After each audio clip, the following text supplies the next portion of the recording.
Stadium. From Robbie Stadium in Wauwatosa on a sun-splashed Saturday, the first Saturday of November. It's Wisconsin Lutheran College Warriors football as the green and white take on their rivals from De Pere, the Green Knights of St. Norbert. Heck, it's the game of the week in the NAC. A couple of 4-1 teams going at it here today. Big game. Couldn't ask for better weather in the beginning of November. And they're both playing for something. It's exactly what you're looking for. He is Dennis Miller. I am Scott Warris. Welcome inside the broadcast booth. Our W7 Productions crew, Gary Whippleman and company behind the scenes. And this is exciting, Coach. There's a vibe. There's been good energy among the players for the Warriors this week. Whether you talk to Eric Tresky or any of his assistants, to a man, they say this was probably has been our best practiced week of the season, maybe even in a long time. Well, you know, it builds. And when the season began, I think, first of all, this has become a real nice rivalry.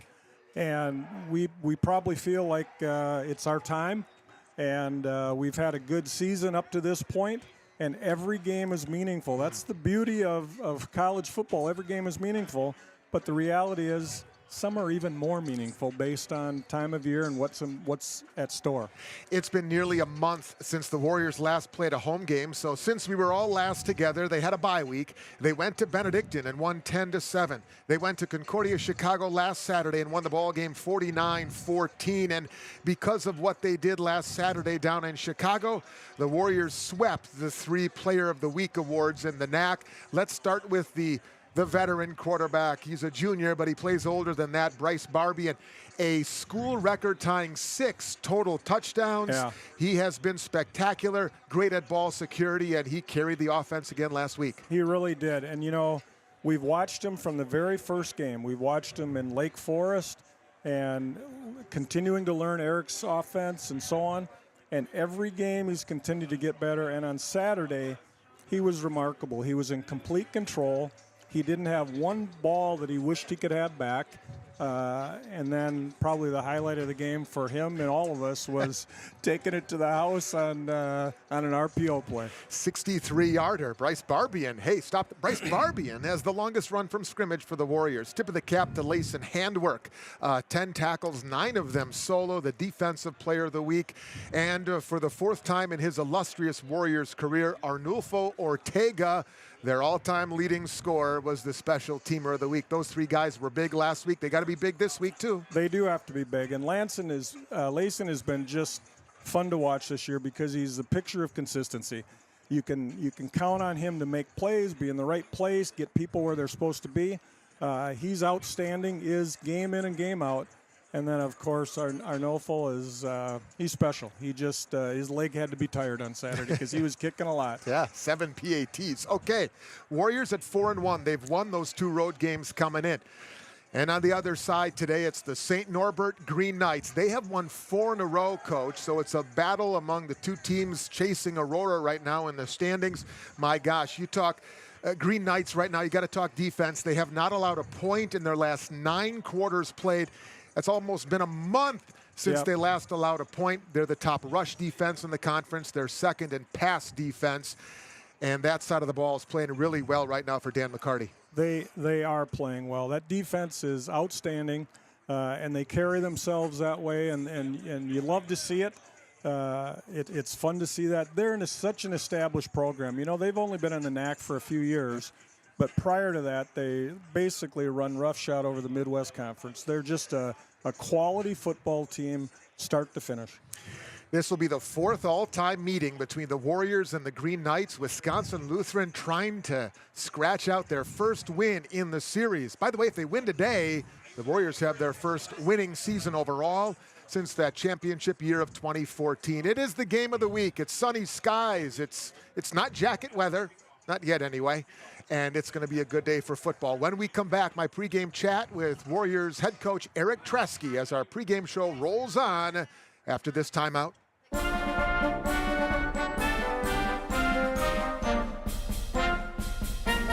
You're watching Warriors football live from Robbie Stadium on WLCSports.com.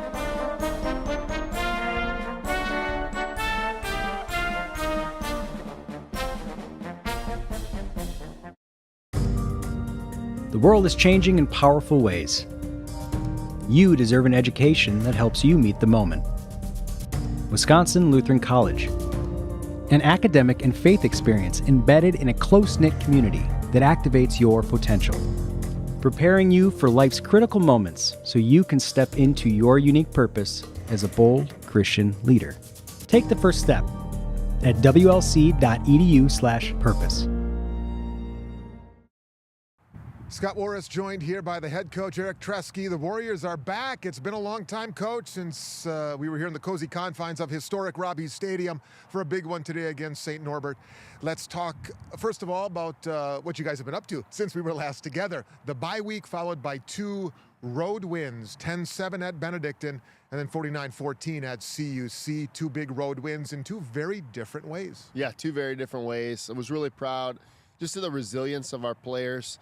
Benedictine's a very strong program, played kind of a ball control style game plan, and we responded very well, made plays when it counted. Defense carried us, and then offensively we started very fast against Concordia Chicago. That was a goal of ours, is to set the tone early, because they're a dangerous team, and we wanted to have them in doubt, staring at the scoreboard instead of the job they had. So proud of us, and how we responded today is going to be a good test. What have you learned about your team over these last 3 weeks? Take the bye in there as well and the preparation you guys put into that. What have you learned about your team now?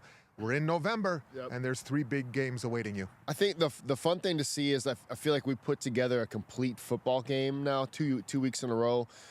Early in the year, you look at the Lake Forest game, our defense played phenomenal and offense kind of struggled to find rhythm.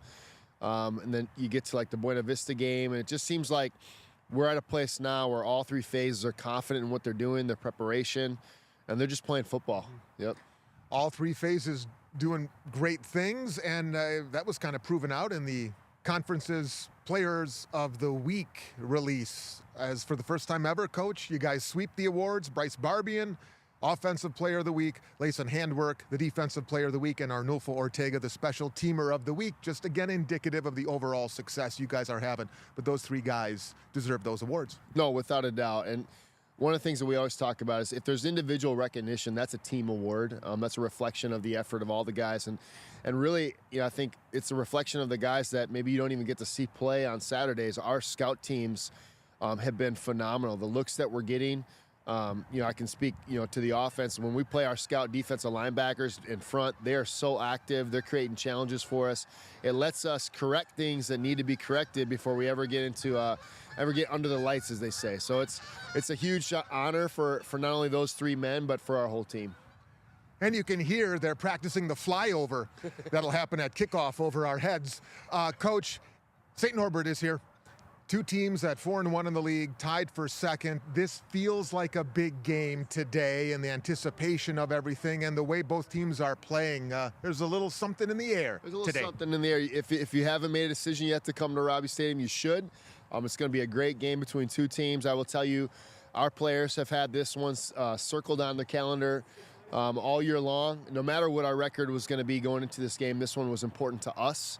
And I think just playing well previous just makes it have a little bit more meaning, a little bit more weight to it. But our guys will be mentally and emotionally ready to play. The big test will be, can we sustain it for 4 quarters? Can we keep that same level of intensity for 4 straight quarters?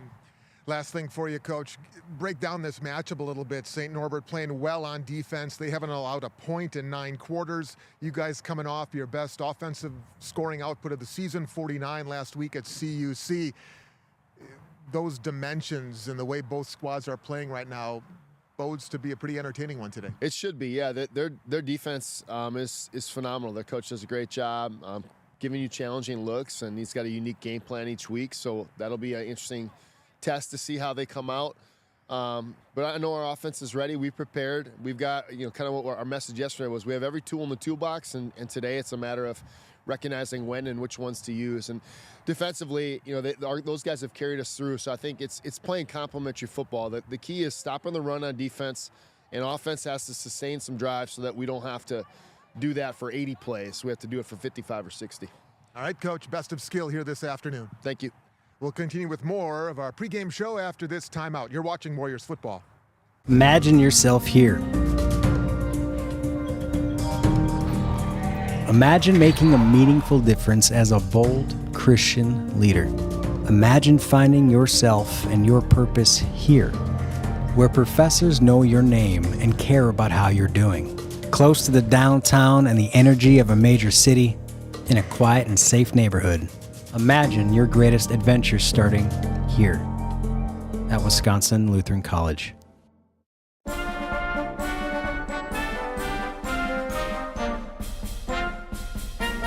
You're watching Warriors football live from Robbie Stadium on WLCSports.com.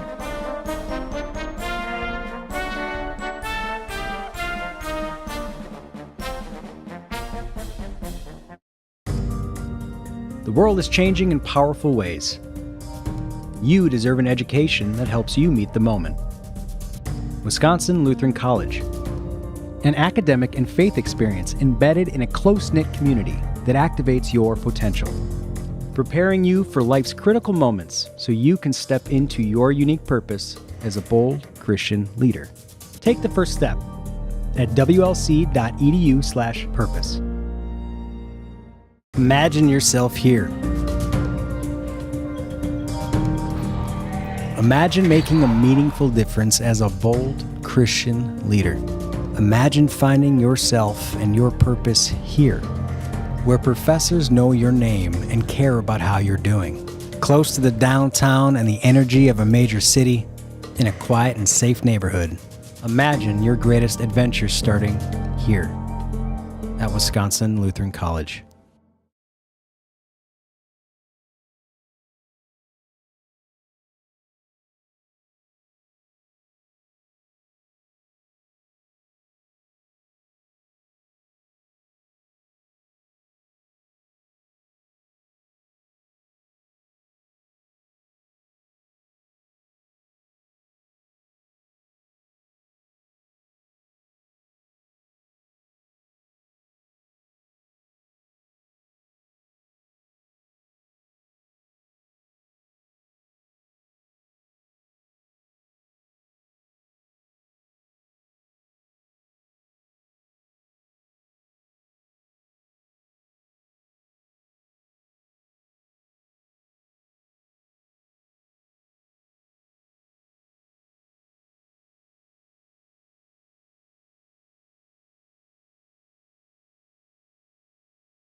Back at Robbie Stadium with Dennis Miller, I'm Scott Warris as we tick towards kickoff here this afternoon. It's going to be a great day for football.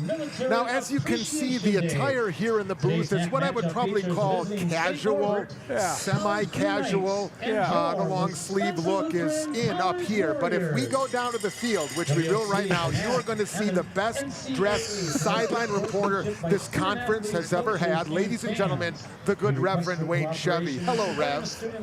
Hello, Scott. Well, thank you for that beautiful introduction. And really, this is for Coach Miller.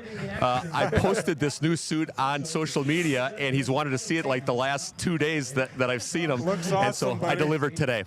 On to the game. I talked to some of the seniors. They've had this game circled since the schedule came out. This is a 3-year series since St. Norbert joined the NAC. 3 years ago, 68-0 Green Knights. 9 turnovers, 10 penalties. Ugly. 2 years ago, here at Robbie Stadium, 7-0. Last year, WLC had a chance to pull a miracle finish. They scored 2 touchdowns in the last minute. But what happened was St. Norbert got the last miracle with about 15 seconds left. So the seniors want this one bad, and obviously it's a big deal, not just for them, but in the standings as well. Back to you in the casual attire. Yeah. No, he's right. The well-dressed Wayne Chevy is right. I mean, we said in the open about how both sides of the ball feel like this has been a great week of practice. we talked to Eric Tresky this week, Coach, and he doesn't have to play the motivation card. This is not a day for the rah-rah speech. This thing kind of speaks for itself in the motivation department. It does. In this kind of a game, about Thursday, you're saying, can we just play? Because by that time, you are so amped up that it's time to play. And he even mentioned in our meeting on Thursday that you got to be careful not to get too amped up. You still have to play within yourself. But these guys are ready to take on the Knights. There's no doubt about it. So I guess then I would follow up with the question: How do you harness all that? You know, we talk about playing with emotion and not letting the emotion play you. How do you take all of that and funnel it in the very most efficient way today? Well, as a player? I as a player and as a coaching staff, I think when the week begins, you talk about what the end is going to look like. At 12 minutes. And then you slowly just kind of build up and get a little more enthusiasm each time. Keep going. You're good. And then when going. kickoff starts, you just let it roll. And I think you're honest about it. You can't deny these kids have a lot of emotion about this game. It means a lot to them based on the last 3 years, and it means a lot to them based on this year. Yeah, last year was a spectacular football game. Too far, Dave. Both teams combined for 38 points in the fourth quarter. I mean, there were 3 scores in the last 60 seconds of the game, and unfortunately for the Warriors' perspective, it was St. Norbert that had the last of the 3, and they won it. Keep coming. And you know, Rev makes a good point. They played that tight one last year. They played a 7-0 game 2 years ago. It was ugly the first time in 2021, but despite that, you feel this is a rivalry. There you go. There is Anywhere from CUW. there There always fine. will be. We'll see them in a couple of weeks. But the Green Knights and the Warriors, they've got something brewing, you feel? They really do. And again, part of it has to do with their history and their previous conference. We knew that when they joined our league, they were going to be a team that you measured up against. And the first year we didn't measure up well at all. And we've measured up very well since then. We just haven't gotten over the hump. So this is the hump game in some ways. Well, as you can see, we are moments away from the introductions here. They're going with the alternate black uniforms with the white pants. It's a sharp, classy look for a team that usually is in green and white and some combination thereof. They go with the black unis. It's a big game. You bust out the black uniforms for big games. I love the black uniforms. All right. Starting lineup time here at Robbie Stadium. We'll turn it over to PA man Brian Volkman.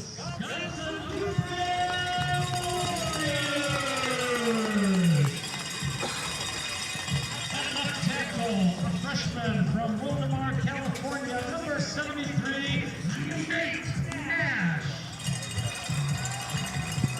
At left guard, a senior from Houston, Texas, number 76, Eric. Absolutely perfect, Dave. Right there, perfect. At center, a freshman from Wlc, Texas, number 58, Kevin Trevino. At right guard, a junior from Collinsville, Oklahoma, number 74, Marshall Palmer. At right tackle, a senior from Oconomowoc, number 62, Vinny Graham. At quarterback, a junior from Cudahy, number 7, Bryce Barbian. At running back, a freshman from Appleton, number 29, Liam Hygess.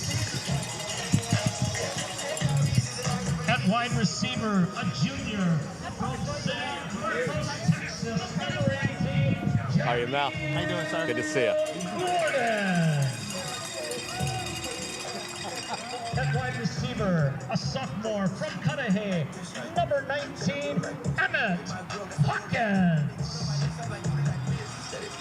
At wide receiver, a junior from Appleton, number 16, Drew Mears.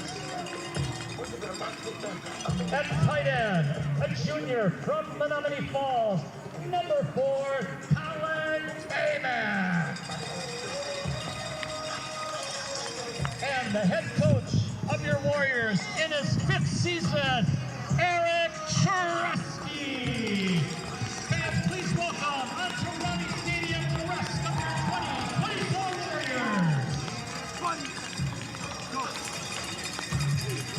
Well, the starting offense announced here to the Robbie Stadium faithful on this Saturday. It is also Military Appreciation Day on this Saturday. Coach Tresky and his crew, his staff, have done a great job of tying a particular celebration to every single home schedule. That is a motivated group of Warriors that are making their way to the near sidelines, where we'll have our prayer and national anthem here in just a few moments. Other action today in the NAC sees Eureka visiting Rockford. 15th ranked Aurora is hosting Benedictine. Concordia, Wisconsin is hosting Lakeland. That's an old rivalry that goes back a ways. Concordia, Chicago is on the bye, and we'll do our best to keep you posted on those games and those scores. But this is the game of the week, as the Warriors and Green Knights are both 4-1. The winner will remain a game back of Aurora and have the inside track, certainly, for perhaps that Cousins Subs Lakefront Bowl, which is played by the second place team in the conference, should Aurora win it. A lot on the line. Great weather, a good crowd continues to file in. Should be a good day for football. We've had a lot of good days weather-wise for football this season, that is for certain. Warriors haven't been here at Robbie Stadium in basically a month, a bye week and a couple of road games, and they're ready to restart some home cooking. Last time they were here, they lost to first place Aurora, who was ranked 20th at that time.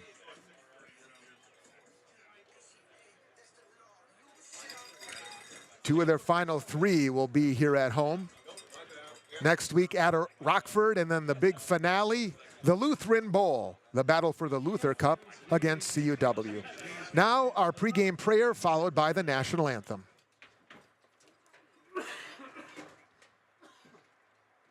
Heavenly Father, you proved your love for us by sending Jesus to take away all our sins, and on top of that, you've given us a great day to enjoy some football.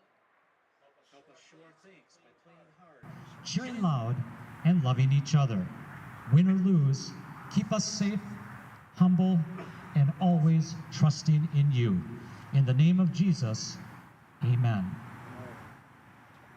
Now, ladies and gentlemen, we ask you to kindly remove your hats, direct your attention to the American flag as we honor America and those who defend our freedom, both at home and abroad, with the playing of our national anthem.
Now, if you don't have goosebumps after that, check a pulse.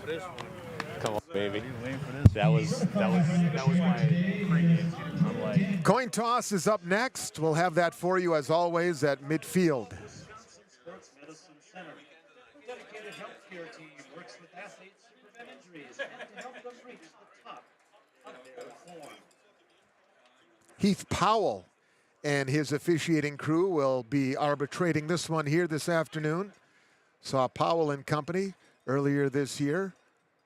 I really hope with Webb wearing the nice suit that he stays a little further off the field. This game, because you get grass stains on there. Yes, we should point out that it was the Powell-led officiating crew that Revchev, what would you say, almost, well, go back and watch the broadcast. You'll find out. It's archived. You can see what we're talking about. I did hear a rumor that there was a visit by Wayne to the officials' locker room earlier just to kind of clear the air and make sure everybody's good to go. All right, here's the coin toss.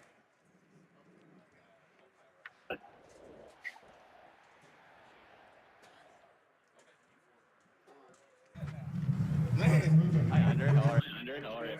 Tails. Good. Tails. St. Norbert.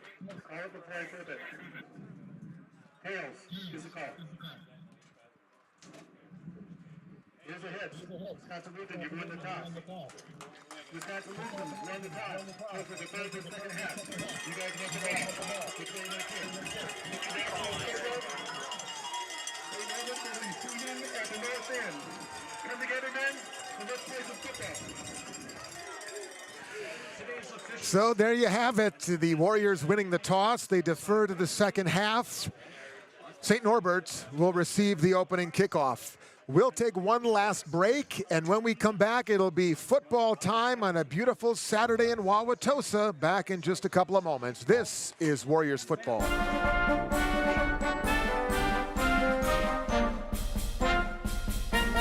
You're watching Warriors football live from Robbie Stadium on WLCSports.com.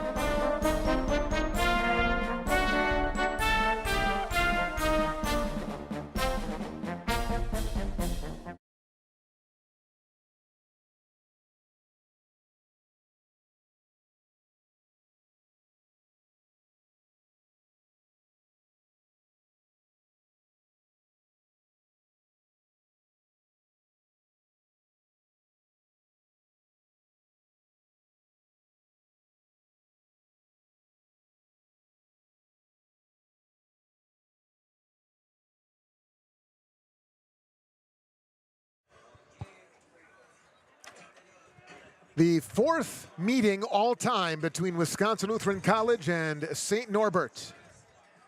Along with Dennis Miller, our sideline reporter, Wayne Chevy. I am Scott Warris, W7 Productions crew under the leadership of Gary Whippleman behind the scenes. We got James, we got Bees. The crew is together, haven't been together in almost a month. And we are set for the game of the week for all intents and purpose here in the NAC. Warriors trying to beat the Green Knights for the first time. St. Norbert joined this conference in 2021. And the Warriors will kick off. This is going to be a great contest. It's two evenly matched teams. It's going to be one of those games where the team that really comes out and plays the way they're capable is going to be the one that wins this thing. Amaya Overchuk approaches, a swing of the right leg, and away we go on a sunny Saturday. And for St. Norbert, it'll be Bajanis returning this kick out across the 25, and that's where he'll get ripped down. It's about a 10, maybe an 11-yard return. They'll give him forward progress to the 29, and St. Norbert will be out there. They have scored 144 points over this 4-game winning streak. There is an injured Warrior on the opening kickoff, and he'll get tending to. This is an offense, Dennis, for St. Norbert that, you know, when you look at maybe the team rankings, they're middle of the pack in pretty much every category. But to the credit, their quarterback, Peyton Lyon, like Bryce Barbian, protects the ball well. Only 3 picks. He's thrown 9 touchdowns. And, oh, by the way, they have the league's second leading rusher in Patrick Oden at almost 700 yards so far. So maybe ball control, and they're looking to maybe grind out a win here on the road today. Yep, 2 good indicators of a successful offense. Number 1, they're not turning it over, which, you know, that's just outstanding. And we're doing a great job of that as well, not turning it over. And then the ability to rush the football. I won't be surprised if you don't see them come out and kind of get into that physical too tight set and just try to pound the football a little bit. But I know that our defense is geared up for that and ready for that. And so it'll be good on good, I think. Will Craig, the sophomore from Big Bend, is the injured Warrior on the special teams, and he's getting helped up And that's a tough sight to see here on the opening kickoff of this game, and Craig will have to be helped off the field with the aid of his teammates.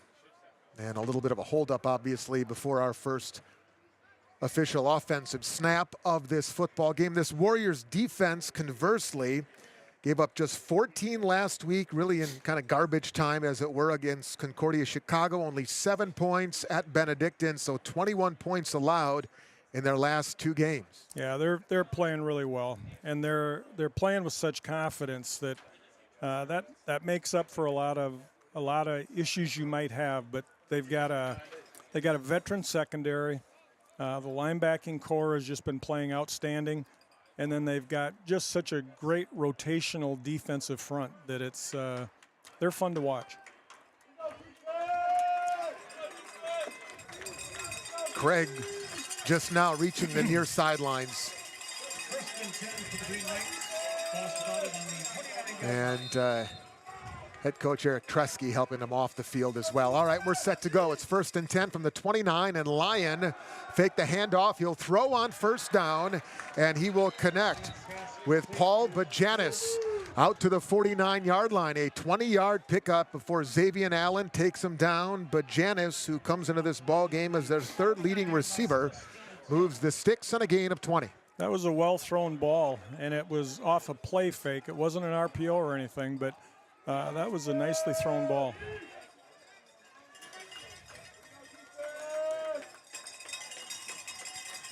Coming off a bye, St. Norbert hung 62 on Concordia Chicago a couple of weeks ago. Here's one of the top runners in the conference, Patrick Oden, and he shows why they're running through tackles down to the 31-yard line. Yeah, that's another 20-yard pickup.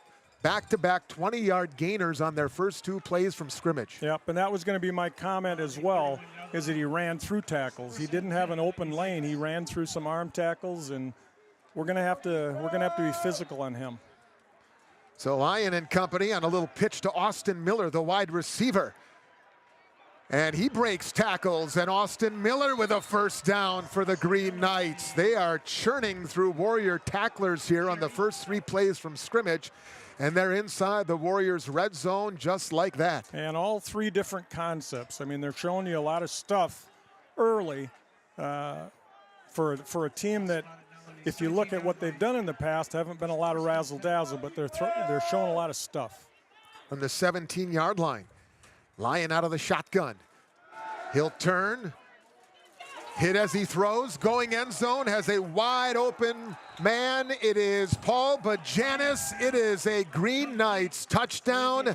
My goodness. There is a flag. Need to see what that's all about. On that part of the field, you assume it's against our defense. There is a celebratory tone. Holding. Number 1 on the defense. That penalty's declined. Xavier Allen's hold is declined, obviously. Well, Bajanis, who scored and caught that winning touchdown in the waning moments last year to win the game, he's got the first strike here. You talk about an impressive opening drive by the visiting St. Norbert Green Knights. My goodness. Yeah. Everything they did was spot on.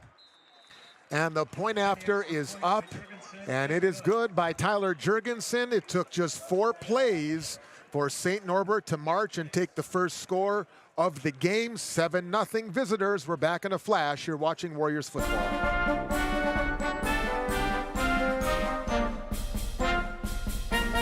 You're watching Warriors football live from Robbie Stadium on WLCSports.com.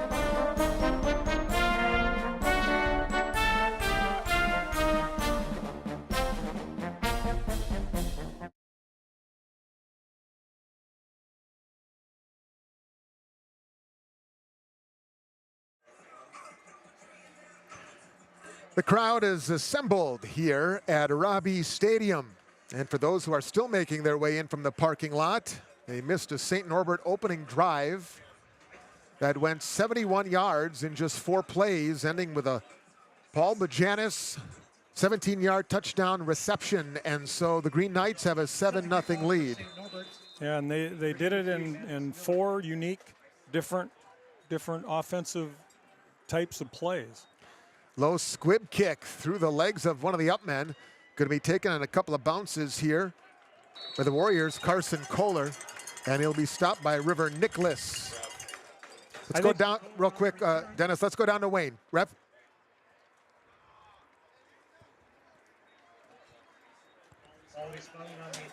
One of the other issues, too, Mitch Samarski, who's been playing very well, is out today. The person who's going to be taking his place, Davian Towns, walking with a limp coming off the field after that first drive. We'll keep an eye on that. Thank you, Wayne.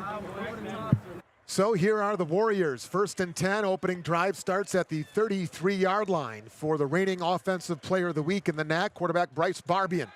And Bryce, straight back. Now he's pressured, and now he goes down. He's sacked back at the 28. Loss of 5 on the play. It'll be Dalen Lujan, the senior from Sault Ste. Marie, Michigan, that gets the sack of the Warriors quarterback. There have been 5 plays run from scrimmage. I don't know if it could be any better for the Green Knights so far. Yeah, and it's real important now to just settle down. This is a long football game. Just get into a groove and start playing.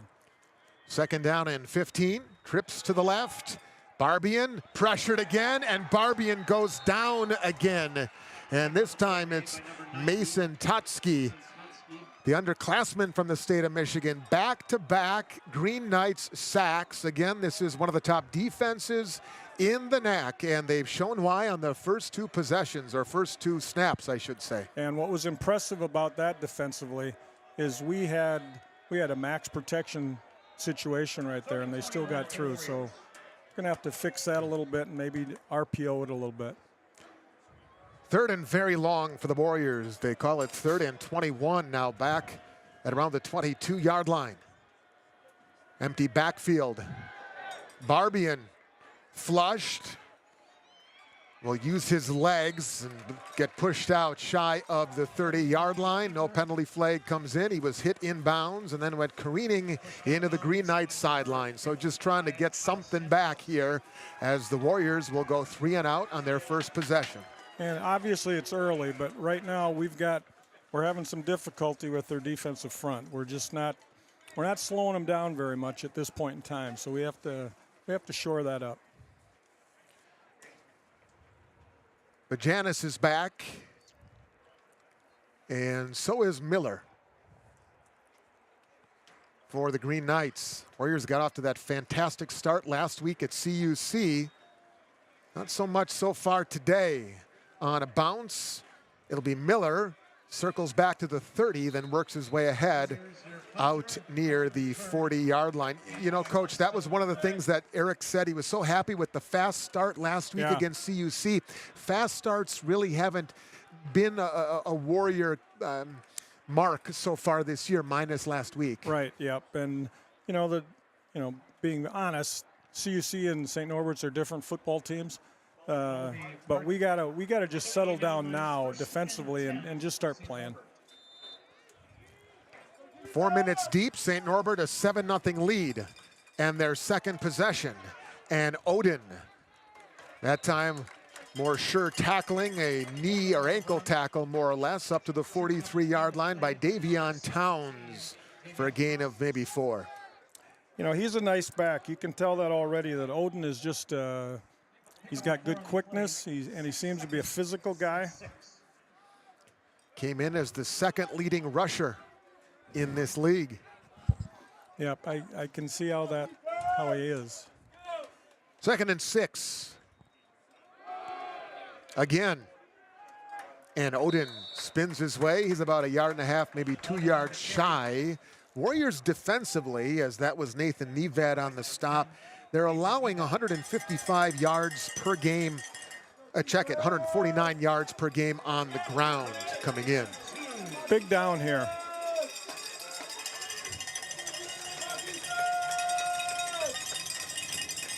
Five minutes deep, 3rd and 2. You can hear the fact that they handed out cowbells to the fans upon entry today. Odin trying to get the edge. He does, and it's a first down into Warriors territory to the 47-yard line. Got about 5, maybe it's 7 yards. Ansick And we strung it out pretty well, but they just had enough sideline that they could turn the corner and get the first. And they move the chains again. 9:15 and the clock runs. Lyon content to feed their featured back. Why not?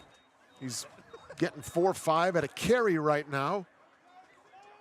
This is going to be one of those games where things such as turnovers can make a big difference, because you know they're capable of doing good things, but are they capable of doing it play after play after play? And we've done a great job at turning the ball over on people this year. Warriors have 10 takeaways. Warriors are +4 in the turnover margin coming into this one. They've been really good offensively, ball secure and whatnot. 2nd down and 7. And Lyon has time, and out of the backfield, he's able to find Will Darden, the backup running back to Patrick Oden, gets involved in the action. It's a short gain of 3 to the 41-yard line. Warriors covered that one up pretty nicely, as Brandon Ansick usually does. They really did, and in fact, 3 guys over there immediately. That was great pursuit. I think the defense is settling in a little bit. They just look like they're playing a little more comfortably right at this moment. And again, the crowd trying to implore this defense. 3rd and 4 from the Warrior 41-yard line. Lyon on the rollout, throws, and Paul Bajanis makes another key catch for St. Norbert. We're going to have to look 26. We're going to have to look him up and defend him on those kind of plays, because the quarterback's going to have time on that. He's got like a bevy of blockers out in front of him, so there's not going to be a lot of pressure on that rollout like that. So we have to kind of lock on, even though we're playing a zone look in the back.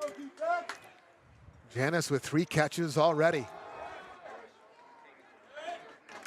Will Darden to the 25, a short gainer. Savon Goodwin, who is, of course, the Warriors' leading tackler. 59 tackles coming in. This might be the first time we've got him in a 2nd and reasonable situation so far today. So we'll see what they do now. They got the wide side of the field on the top of the screen. 2nd down and 8 from the 25-yard line. Owen Huber is in at running back, and he'll block as Lyon goes to the back left corner of the end zone, and a fingertip grab is nearly made. Ansick in coverage. That was Mitch Van Voren. They went the way of that senior wideout for the first time. Those 2 senior wideouts, Bajanis and Van Voren, when you have, you know, the experience and the veteran nature at those 2 spots, that's a nice security blanket. It is, and I got to hang around them a little bit last year at the Lakefront Bowl, and they're big boys. So it's 3rd down and 8. Warriors looking for a stop, down 7-0 here already in the opening quarter. 4 wide receivers for Lyon and company. He'll step up, he'll break a tackle. The quarterback for the Green Knights slides his way to the 15. That's a 10-yard keeper and a 1st down. And another missed tackle for the Warriors. They've had some opportunities. It was Towns who kind of pressured Lyons out of the pocket and forced him to run. And nice awareness on the quarterback's part. I mean, we completely were bailed out because of the coverage we were playing. And he had lots of space to just go up the middle and get his yards. Oden back in at running back, and Patrick Oden will get the carry. There's a hole up the middle, and he'll take it down to the 9-yard line for a 6-yard pickup with under 6 to go in the opening quarter. Let's check in with our producer-director, Gary Whippleman. Gary, what you got? Hey, just want to say hi to Carlin Goodwin. That's Savon's aunt down in New Orleans, Louisiana, watching. She watches every game. Good to see you. Great seeing you in person earlier this year. I was going to say, she was here, Eureka, right? She definitely was. It's always nice to meet the people that send in those kind messages. Here's Patrick Oden, and he'll burrow his way inside the 5. We haven't yet had any kind of run-throughs defensively, any kind of stunts that have put them potentially in a longer yardage situation. We may have to resort to that a little bit. Now the officials have stopped the clock. Blood, probably. It is Savon Goodwin. That's the last guy you want to have come out, especially here in a goal-to-go short yardage type situation. He'll come out. Diego Cervantes will check in. He's the freshman linebacker out of Colorado, junior college transfer. First and goal for the Green Knights, already up 7-0. Nice.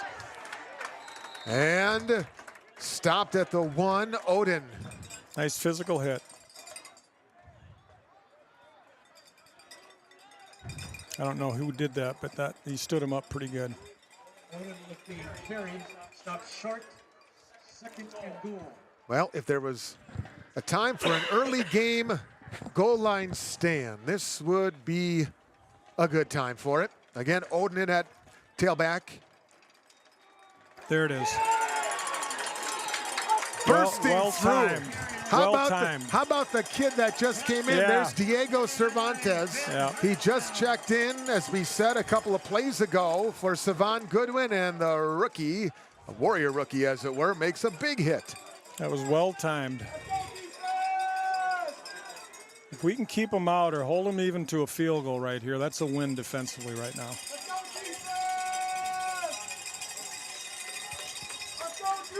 Third and goal, back at the 4. Lyon looking left. There's a man there, and it's knocked away. It is incomplete. Brandon Ansick knocked it away from the intended target, Mitch Van Voren. And that was good officiating because they were playing each other. They were little hands on each other. And so oftentimes you see a flag coming out where it was inconsequential. That was, I'm sure Pastor Chevy enjoyed that play as well. This will be a 21-yarder for Tyler Jurgensen. He is 2 for 2 on the season. Block this maybe. Well, they did that to win at Benedictine. Can't get it here as Jurgensen punches it through, and the Green Knights capitalize on their second possession. Warrior defense rises up. Yep. That was a goal to go inside the did. 5, and they keep them to 3. So with 3:52 to go in the opening quarter, 10-0 St. Norbert. We'll take a break. You're watching Warriors football. Wisconsin Lutheran College. Academic excellence, real-world experience, Christian values. Discover your purpose. WLC.edu/purpose.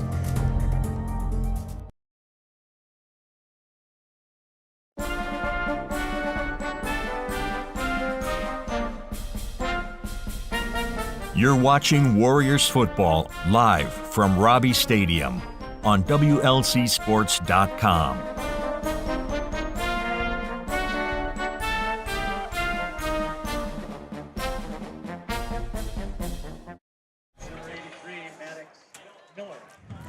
So the Warriors will be receiving this kickoff down 10-0.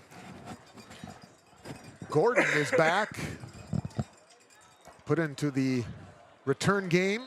Won't have a chance here as the kickoff goes out of bounds, and that's not a bad way to start a drive for the Warriors. That's a gift. I always like that when that happens. Legal procedures, kicking team, number 83, kick out of bounds. Ball be placed at the 35-yard line. First down. Yeah, right now, St. Norbert, they've run 18 plays for 128 yards. They've had a couple of drives, a couple of scoring drives. Warriors three and out on their first possession. A couple of sacks that put them behind the sticks. We'll see how they adjust now, having a better feel for that defensive line. You know, maybe they'll adjust, and that's the fun part of a game against two good football teams, the adjustments that take place. With under 4 to go in this opening quarter, Bryce Barbian calls out his signals. Hawkins and Gordon to the left, and they will throw, and the ball comes out of the hand. It's ruled a fumble. It's inside the 30. Looked like Brett Belkow may have knocked it out. And it is ruled a fumble. And St. Norbert has the first takeaway of the game. That is their 19th takeaway of the season. Wow. And they are in prime position inside the 30. My goodness. Yeah, they're just at this point they're owning the line. and we're gonna have to fix that. You look at the way the schedule's laid out. Green Knights last week had their bye week, and you can tell they're rested, they're energized, they're focused, and they're playing well for Dan McCarty. So, 1st and 10, Green Knights already up 10-0. And Patrick Odin has been good in this opening quarter, and he'll get dragged down at the 20-yard line by Savon Goodwin. Gain of 8 on 1st down. And those long 1st down plays just put the defense in such a tough situation because they're against the sticks immediately.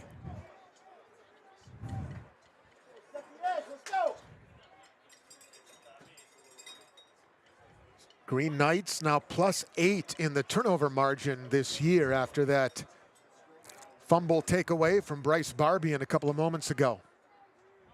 Two teams that have done a good job taking the football away, and the Green Knights get the first one here as they pitch it to the near side. And once again, it's Paul Bajanis as Brightson Namutenda pushes him out of bounds.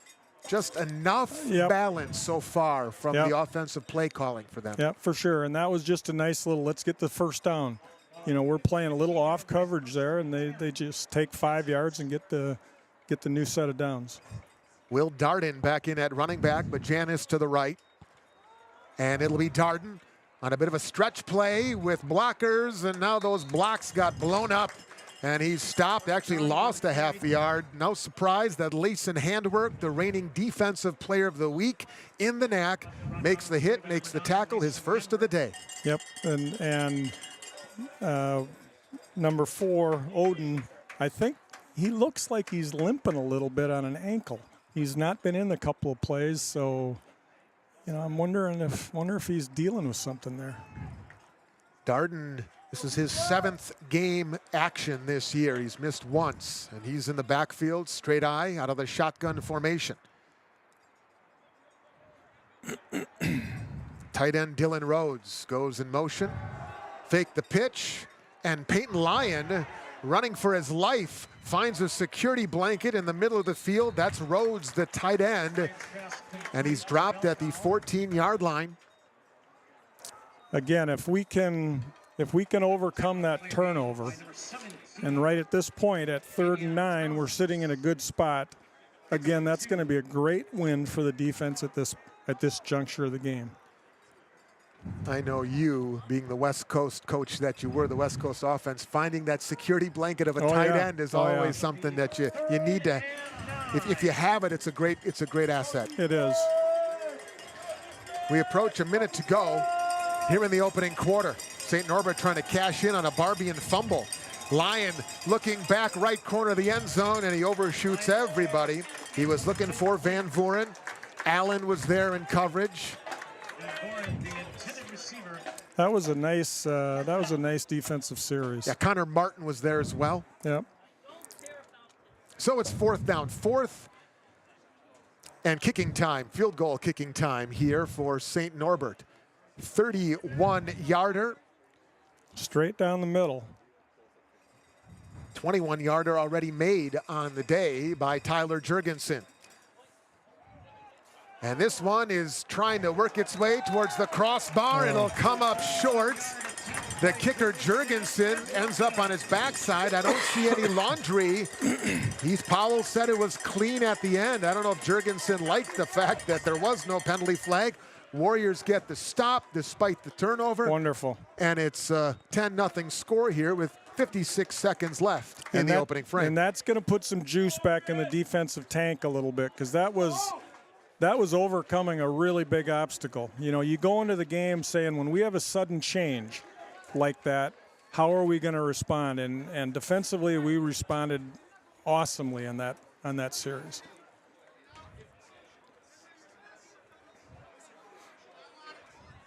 Now they're trying to decide which hash marks should we put this ball at. They're going to say, let's go far hash marks. Okay.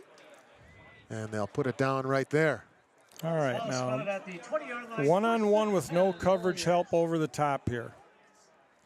I'm excited about this. I hope they look this way. Just the 5th play from scrimmage for the offense of the Warriors so far, as he was looking the way of Hawkins. And there was some contact there, some fans and some of the sidelines asking for a hold. Mark Thomas on clean coverage, they determined. I think I may have just asked him what he saw in that play. And that's exactly how you would word it, too, right? Yeah, I'd say, sir, could I speak to you for a second?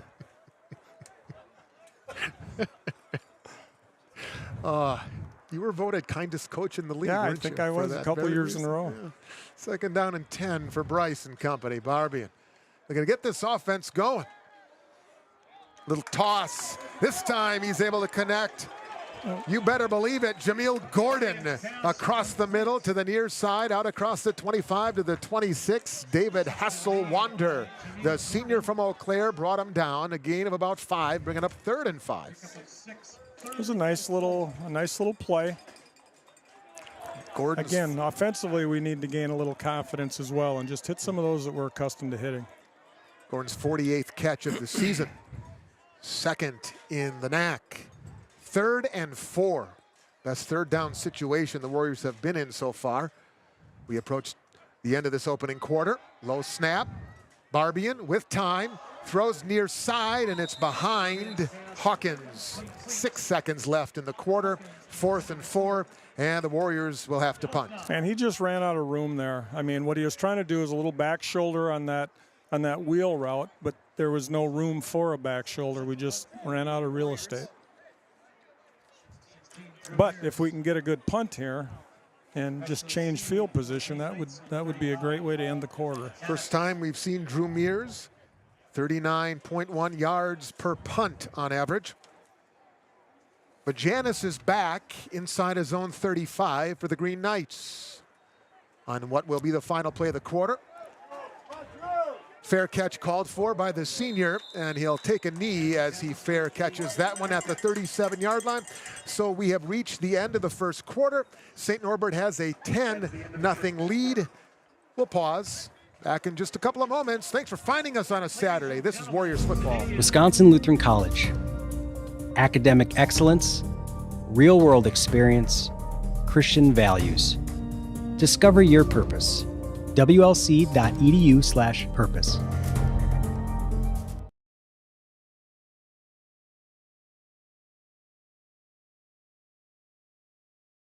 Your appreciation and Couple of things just to note here. WLC has had 0 running plays so far. Emptied the backfield a few times, had some chips and things like that. And unfortunately, Barbian just in enough time. We talked about this earlier this week.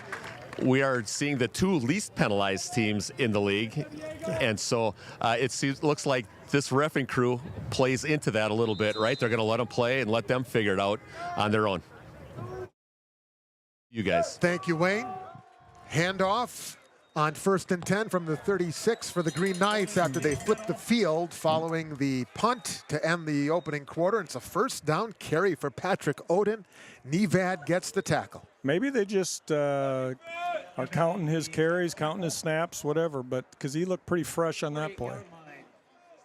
spot on the ball. 1st and 10, Green Knights. Peyton Lyon, the quarterback for St. Norbert, 7 out of 10. He's got a touchdown already. This guy has been really good. Oden spinning and twisting his way down to the 39-yard line. 13-yard run. Hard yards for Oden. Yeah, he just kept pushing it to the sideline until he saw a seam and then burst up there. He's he's running off the field a little gingerly, it looks like. Maybe that's just his deal. Adrian Peterson, didn't he do that all the time? Just a little swagger, maybe. I don't know. Yeah. If he is hurt, I'd hate to see him healthy. Yeah, no doubt. The way he's run today already. 1st and 10 from the 39. Will Darden out of the backfield makes the catch, breaks a tackle, and maybe gets a yard out of it. Stopped by Savon Goodwin. Dylan Rhodes did a great job of not doing anything on that play because he was in a position to block in the back and just gave it up right at the last second. I thought we were going to get a flag, but he did a nice job on that. Defensive lineman for the Warriors, Davion Towns, is down on a knee, so that's the reason for the stoppage here in the first couple minutes of the second quarter. St. Norbert leads on the scoreboard 10-0, and they have dominated statistically so far. There's been one takeaway. It was a Bryce Barbian fumble. Though it is worth pointing out that Warriors did a pretty good job of bowing up defensively after that turnover. Now walking off, as you can see right here, Towns under his own power. That is a good sign. Yeah, he looks like he'll take a short break. Andre will take a look at him, make sure he's okay, and hopefully he can get back in there. 2nd down and 9 now for St. Norbert. Darden darts right into the waiting arms of Nathan Nevad. Nicely played. He had 2 blockers on him and fought through it, and just did a really nice job of a shoulder tackle on him. So their big set goes off the field, and their receiver set, so to speak, comes onto the field. Got to look at Bajanis. He's here to the bottom of your screen. Warriors rushing Gabe Cole onto the field. Lyon looks towards Bajanis, has him down the near sideline. The senior popped free, and he'll take it in from 37 yards out. And my goodness, the Green Knights have maximized that bye week, and they are up 16-0 on the Warriors here today. Yeah, they really are. They're doing some good things. I mean, they're averaging 21 points a game, and they've got 16 right now at this point in time. So they're maximizing their bye week. They put in a couple of wrinkles that probably hadn't seen, and they're doing a nice job with it. So Jurgensen, 1 for 1 on his PATs. He's 1 for 2 on field goals so far after a mishandled snap. The kick is up, and the kick is good. Nice job of Austin Miller to get that snap down. 17-0. Green Knights have the lead. We'll keep it right here in this instance. Coach, what's the message right now with the offense coming out to try to just get a little confidence, maybe, really? Just build there and then work off of that. Well, every offensive scheme has what we would call go-to plays. Plays that, okay, this is going to work pretty much against any defense. You can't run them over and over, but you can run them and just kind of get off the dime and get some things going. And, I think offensively that's probably what we need to do. We can't panic. We're a very good football team. We haven't played real well up to this point in time, but we will. And I think the message is, let's just get going. You're not going to make 17 points on the next drive. You're going to get 7 points on the next drive if you just do things the right way. So just get back to business. Kohler is back for the Warriors, and so is Jameel Gordon. And Jurgensen's kick will get past Gordon. Not sure if it grazed him or not. Now he's going into the end zone, now coming out of the end zone, and that thing was ugly from the get-go, and the Warriors fortunate to still have a possession here, albeit at the 8-yard line.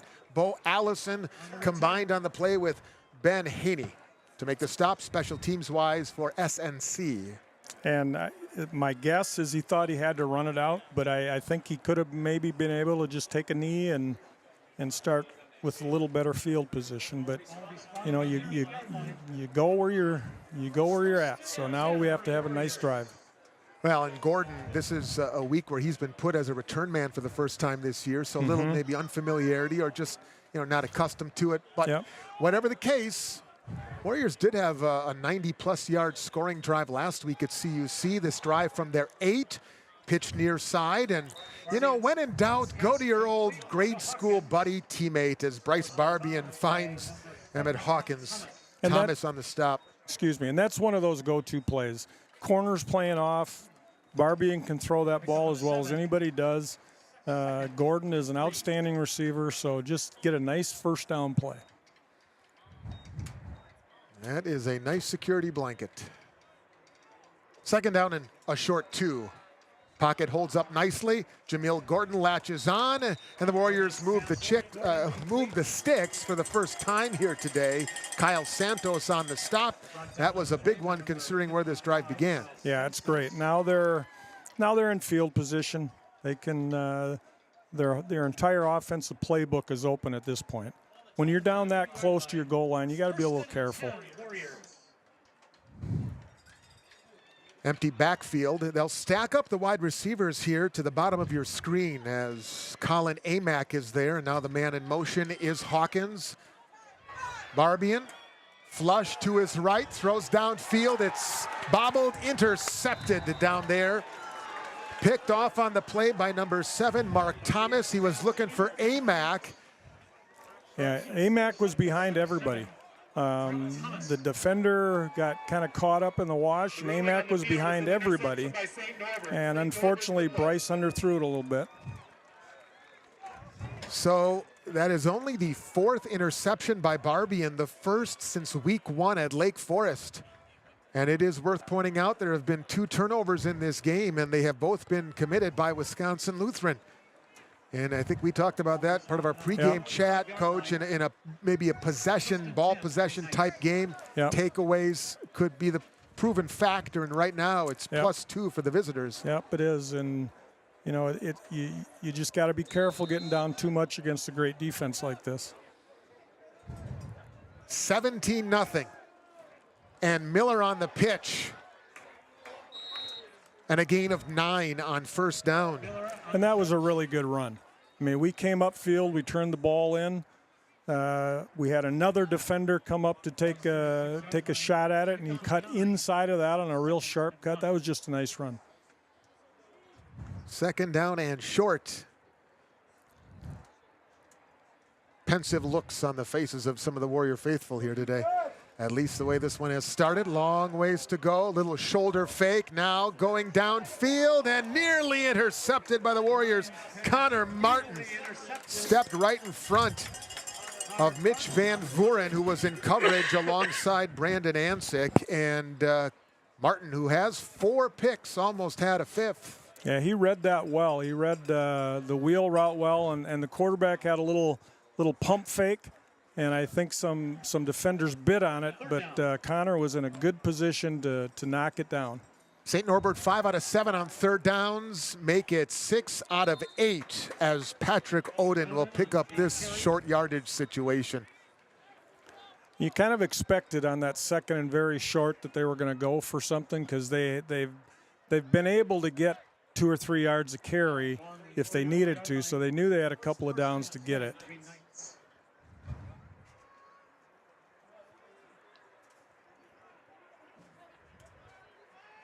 To that point, Coach, they're averaging 5.6 yards per rush. Yeah. Oden, again, this time bottled up, but leans forward for maybe a yard. That was maybe the best defense of an Oden carry so far today. Yep, I think so.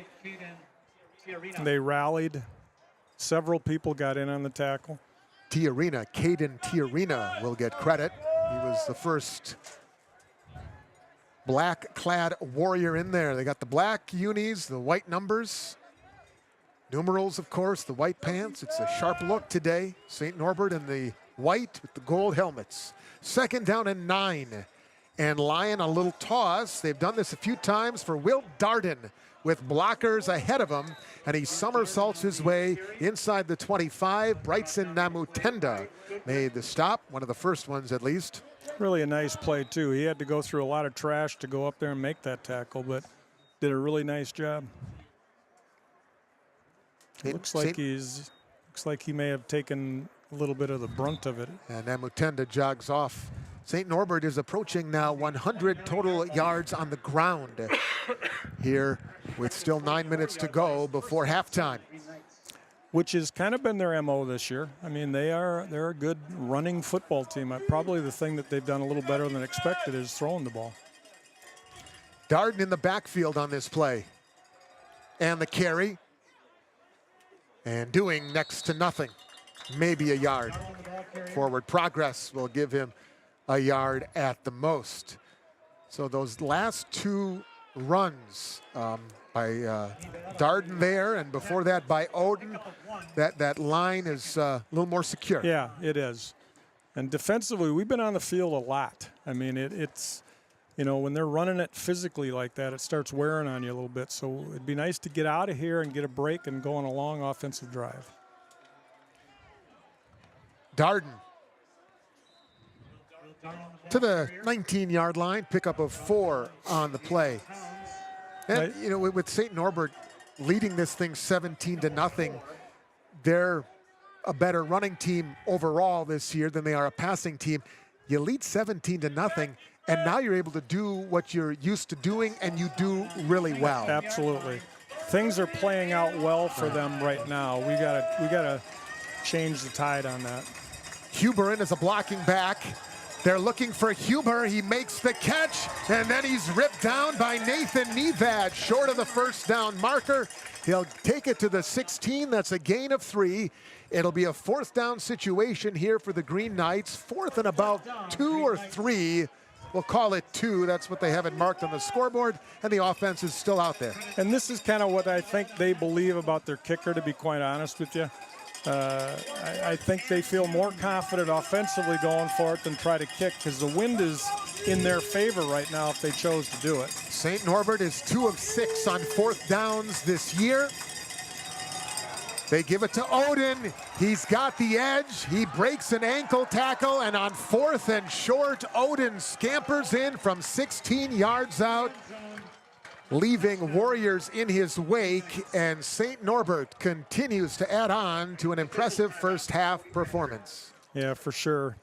Xavier Allen is down. I don't know what happened to him right at the tail end of that play.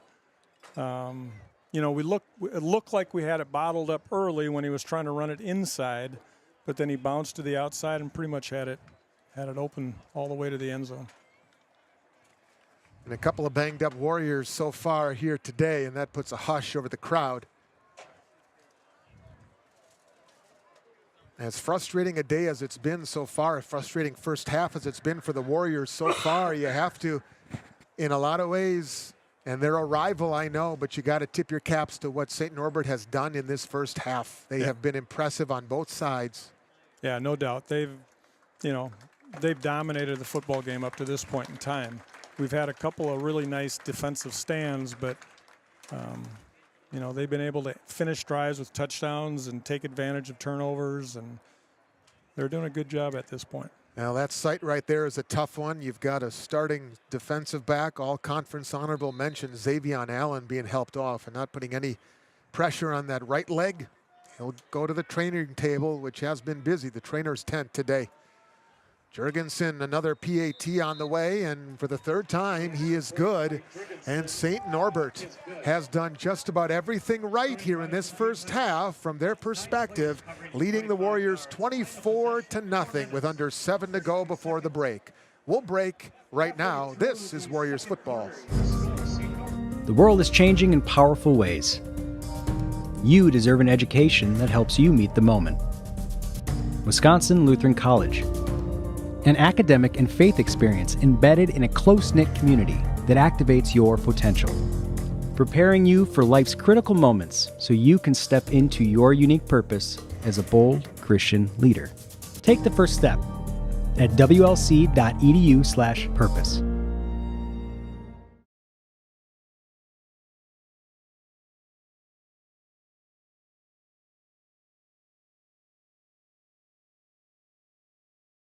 Number 18, Jameel Gordon. Time for the Warriors offense to rise up. It is a 24-point deficit here with 6:53 to go in the second quarter. Yeah, this is a very important drive. I mean, we've got to get something going, ideally that's going to result in a touchdown. But equally important, we gotta let the defense kind of get it together on the sidelines and make some adjustments and get some rest, because they've been on the field a lot. Hidalgo fielded that kickoff and returns it to the 29-yard line. I mean, the Warriors, a sustained drive, man, that would be ideal, more than ideal, as they have run just 10 plays to St. Norbert's 37 so far in this first quarter. The Warriors, they have 8 yards of positive offense. Handoff, Hygis.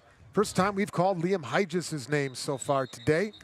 And he's got a gain out to the 31-yard line. It's interesting to see how they're playing defense right now. Mark Thomas, number 7 for them, is playing one-on-one with no help over the top on us, and I don't think that they can stay in that very long, although their defensive line is putting pressure on us so fast. 2nd down and 8. Some motion on the line. Like the Green Knights got back. You see the offense look over to Coach Tresky, the offensive play caller. 3 seconds, 2 seconds, and they just do get the snap off in time. And Barbian will step up. He's got some room if he wants to run. He'll take a sliding knee at around the 36-yard line. The young man, Bryce Barbian, who scampered for a 63-yard touchdown run last Saturday. That's his first keeper of this day, and it'll bring up 3rd and about 4. Huge 3rd down. Huge 3rd down. 0 for 2 in that category so far today for the Warriors. Got to keep this drive alive. Got to keep the football. Double wides to the right, single to the left. And Barbian steps up. Now on the run, down the far sidelines, and it is intercepted again. Mark Thomas again. Thomas down the sideline, he races, he's knocked out of bounds. Penalty flags fly, and for the 2nd time in this quarter, Mark Thomas intercepts Bryce Barbian for the 3rd time in the half. The Green Knights with a takeaway. And nearly a mirror image of the previous play. Bryce is scrambling, rolling out to his left. He sees a receiver get behind him, throws it, and it's a little bit underthrown, and the defender undercuts it and takes it back. After the St. Norbert interception and the ball was dead, personal foul, unnecessary roughness, number 7. Late hit out of bounds. 15-yard penalty would be added to the end of the run. First down. And that late hit, that 7, is Barbian, the quarterback. You have to imagine that there's some frustration. And unfortunately, got tagged with a dead ball, personal foul, a late hit on Thomas, who was the interceptor of the Barbian pass. 22nd yard line. Well, it's nice to see Allen is back out there. When he came off the field, we were a little concerned about that. So Lyon will turn and hand off to Patrick Oden. Officials timeout for an injury. And another injured Warrior. Man, this has been a rough first half in a lot of different ways. One of the linemen is down. Oden, by the way, is, by my mark, at 99 first half rushing yards. The Green Knight, Patrick Oden, senior from Aurora, Illinois, which begs the question. How did Don Beebe let him get out of Aurora? Yeah, no doubt. No doubt. He's the 2nd leading rusher in the conference, and he's not even playing for the hometown team. Aurora, by the way, is ranked 15th in the country. They are hosting Benedictine here this afternoon. They continue to tend to the injured Warrior. As they do that, let's get down to the field and check in with Wayne Chevy.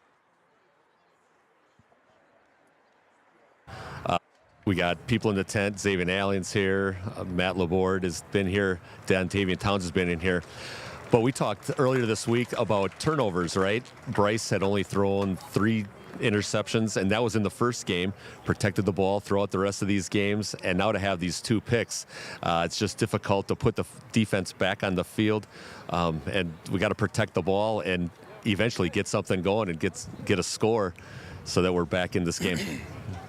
Thanks, Wayne. Yeah, that injury tent, or the medical tent, I should say, is filling up fast. Gabe Cole is now being helped off the field as well. Of course, a freshman from Roscoe, Illinois, one of those big bodies up front for the defensive line. He's one of their top tacklers with 22 on the season, and he'll be helped off as well, not putting any pressure on that right leg. 2nd down and 9 for the Green Knights at the Warrior 21. Warriors jumped. I thought he jumped. Lyon hit as he throws, and it's incomplete. It's an incomplete pass. Wow, I thought he did too. Thought he jumped. I thought there was contact there as well, but I don't see any flags, Yeah. so we play on. Okay, then. Oh, good. Well, these are the two least penalized teams in the They MAC. are. That's right. So, Right, Rev? 4:36 left in this opening quarter, or opening half, I should say. 3rd down and 9. We got Wayne Chevy right along the line of scrimmage. Was there contact there, Wayne? It looked like there was contact. You couldn't tell. All right. It's our vantage point, maybe not the best on that play. Okay. Snap to Lyon. Toss far side. It's in and out of the hands of Paul Bajanis. Well, that is the first time today that Bajanis has not come up with a key catch. Now Muntenda on the coverage, and you better believe the Warriors will take it. Brings up 4th and 9. Nice to see him not catch it. He's got very sure hands, and that actually looked like it could have been a catch. But if we can dodge this. 38-yarder here coming up by Tyler Jurgensen. His long this year is 37. He missed one from 31 earlier in this half. This one is away. It has the distance. It has the accuracy. And a 38-yarder is good.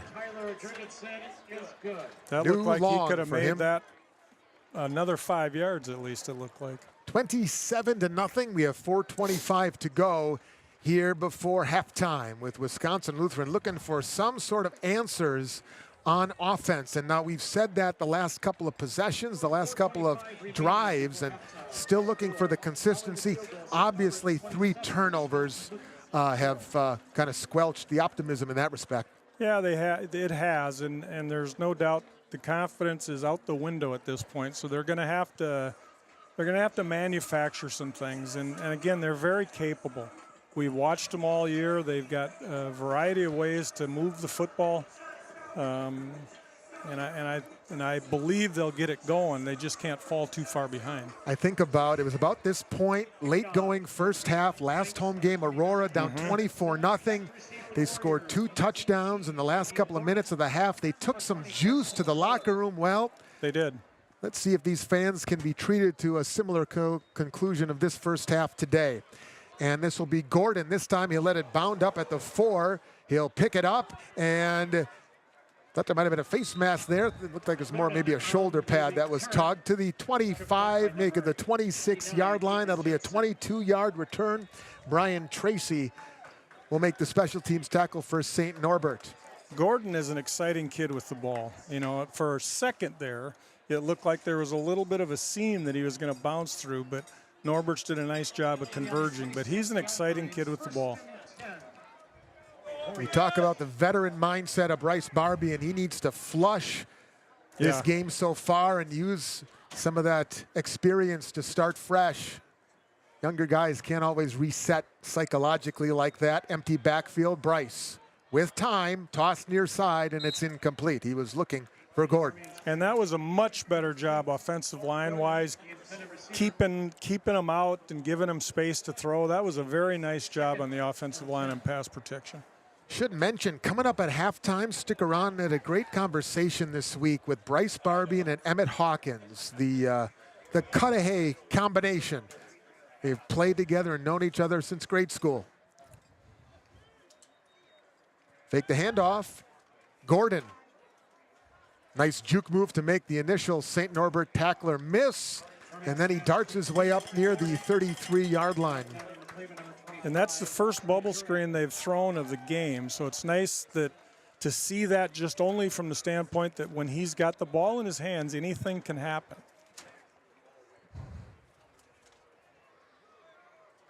Third down and 4. You've got Amack along with Mears and Gordon to the right. You've got Hawkins to the left.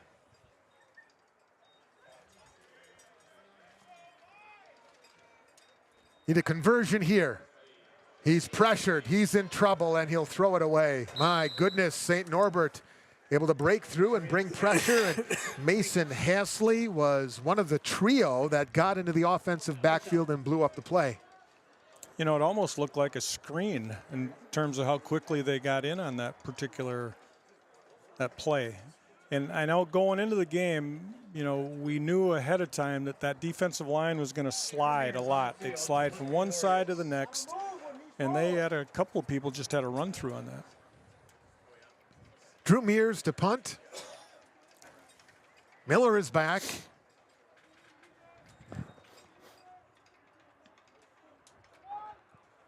He'll see it bound at around the 40. And now Austin Miller will get out of the way. And Drew Mears gets another nice roll here on the home turf. Chevy was the one, the long snapper, who ultimately touched that football. And so with 3:08 to go here in the first half, 27-0, St. Norbert has the lead, and the Green Knights offense will get back out there, and they have been spectacular. You have to admit it. You do. 40 plays. They've already tallied 251 yards of offense.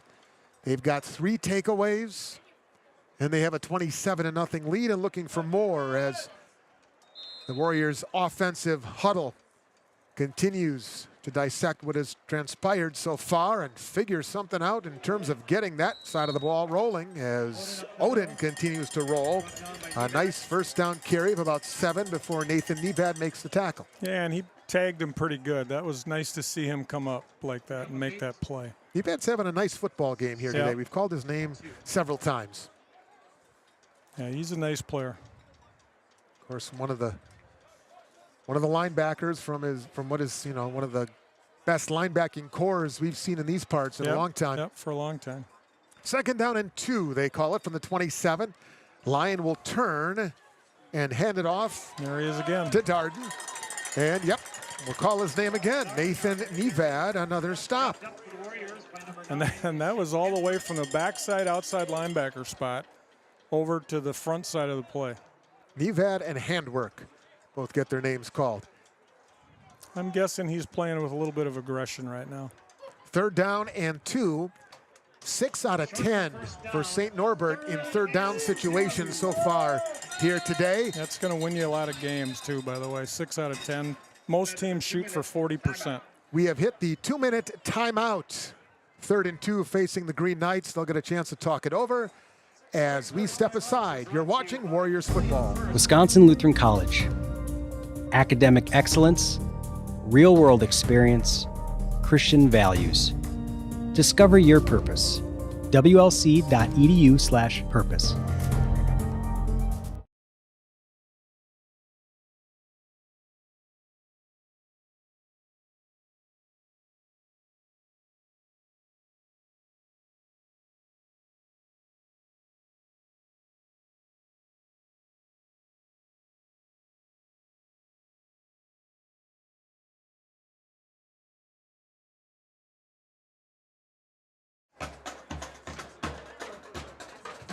Hey, Gary Whipperman back live on WLC Sports Game Day. Couple shout-outs from some family checking in. We've got a St. Norbert, number 75, Deacon Carroll, number 74, Marshall Palmer. A lot of great things going for the Knights today. Also, of course, Carlin Goodwin for save on a number 68, DLO also. So, hey, good to see you guys on. Keep those comments coming. Back to Scott and Coach. Appreciate it, Gary. Yep. A lot of folks up in De Pere watching this broadcast, and they have enjoyed what they have seen so far today. This is a 3rd and 2. Little pop over the top, and the catch is made by Darden, and another 3rd down conversion for the Green Knights out to the 37-yard line on 3rd and 2. They get 10, and they again use Darden as an option out of the backfield. He has been a nice safety valve for Lyon and company so far. He has. That was the first screen we've seen of the day, and that was very well executed. They had the 2-minute timeout to talk it over and make sure that was what they wanted to do, and they executed it. 1st and 10 now at the 37. Green Knights have 3 timeouts in their back pocket here. Keep that in mind. Lyon steps up, throws far side, had a man, and it's Miller, and he overshot him. Miller found a little soft space between the coverage, but it was overthrown. Put a little pressure on the quarterback that time, and again, that causes those kind of overthrows. 2nd and 10. it's not always necessarily about getting a hit or a sack. You, of course, take that, but sometimes just the pressure, right? You bet. You can't step into the throw because you feel it coming at you. 2nd down and 10 now for Lyon. 12 out of 18 today. He has time. He'll rainbow down the center seam looking for Mitch Van Vuren. Van Vuren has made the catch on the coverage of Namu Tenda, and he'll be taken down at the 5-yard line. My goodness, a big pass play for Lyon. Well, started with great pass protection. He had all day to just wind up and throw it. And then Namintendu just jumped sooner than the ball arrived. And when you're 6'5" and you jump, more often than not, you're going to have some semblance of advantage, and Van Vuren did there.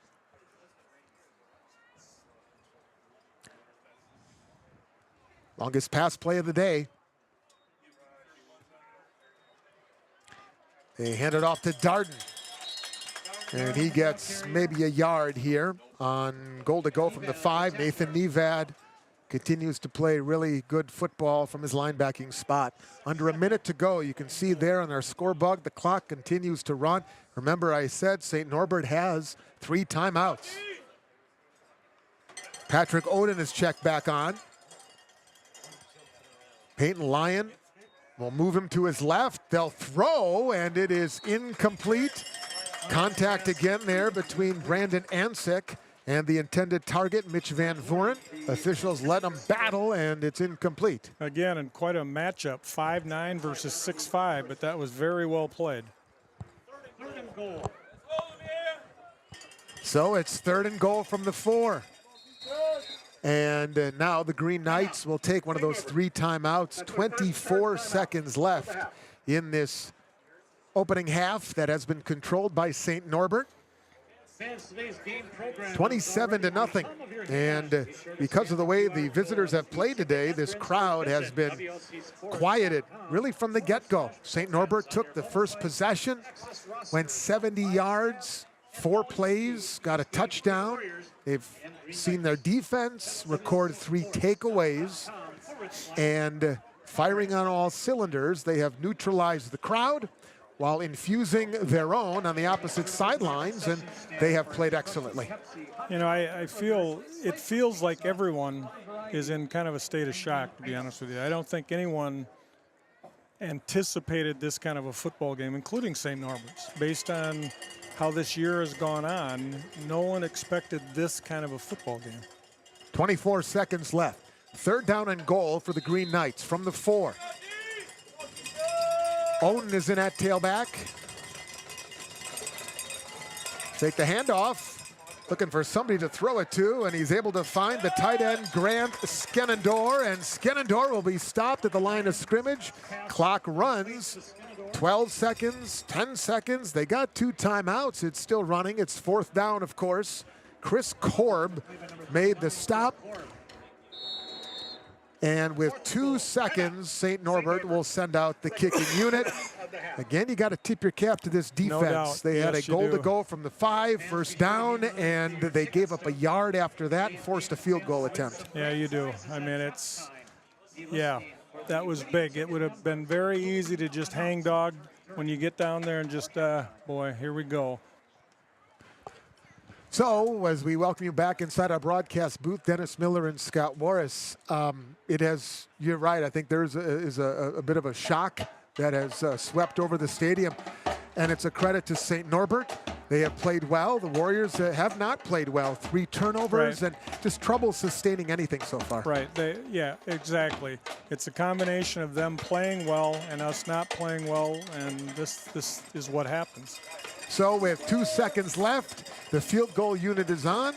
It'll be a 21-yard field goal attempt. And now it'll be a timeout taken by WLC. That was a good timeout. Play the timeout game a little bit. Yep. Well, the last time they did freeze a kicker was down in Benedictine. Yeah, they got that block a couple weeks ago. Well. That would be a nice, even right now, you know, this, you can overcome this. Now, you're going to have to play exceedingly well in the second half against a very good defensive football team, but you can do it. Serving Wisconsin since 1952. Call 920. Again, at halftime, we encourage you to stick around. Conversation with quarterback Bryce Barbian and his teammate, longtime teammate and longtime friend, Emmett Hawkins.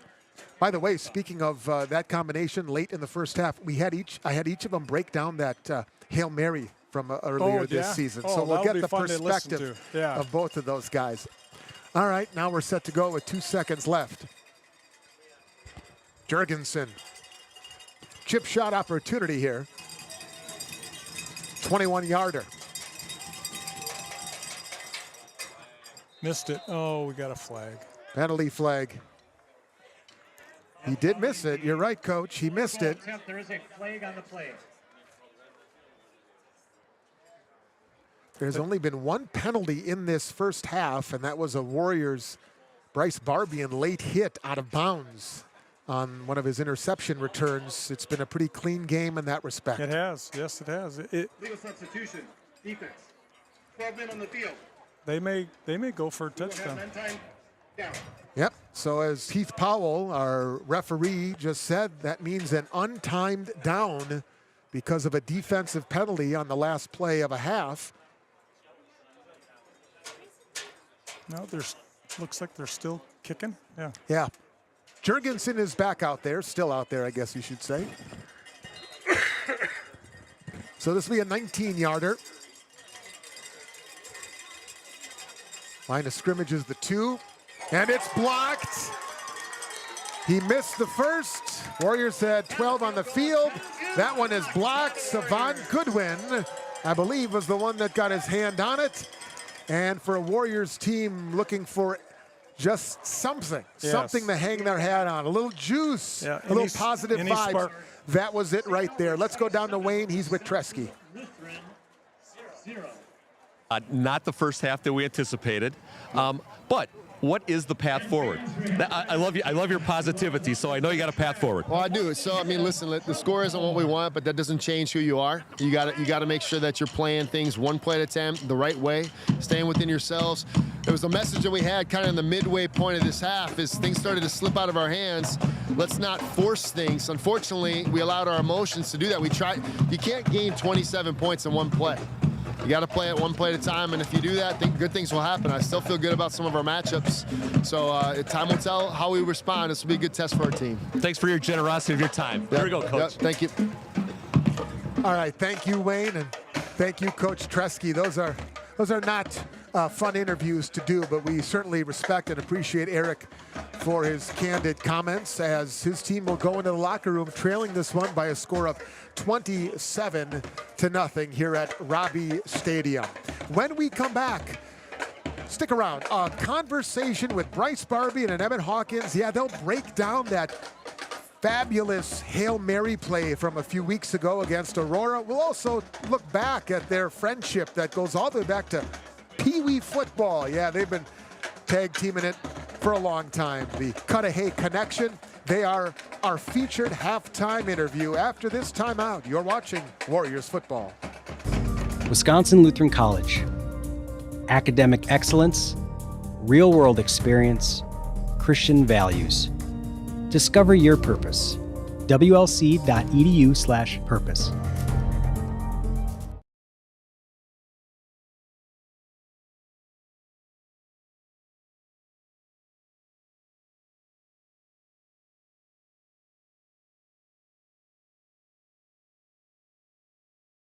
Imagine yourself here.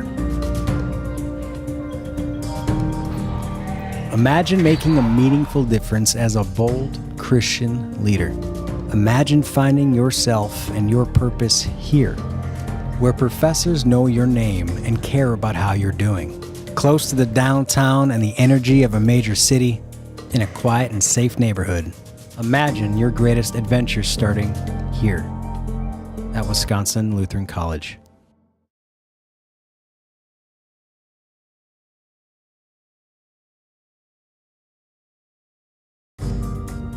The world is changing in powerful ways. You deserve an education that helps you meet the moment. Wisconsin Lutheran College. An academic and faith experience embedded in a close-knit community that activates your potential. preparing you for life's critical moments so you can step into your unique purpose as a bold Christian leader. Take the first step at wlc.edu/purpose.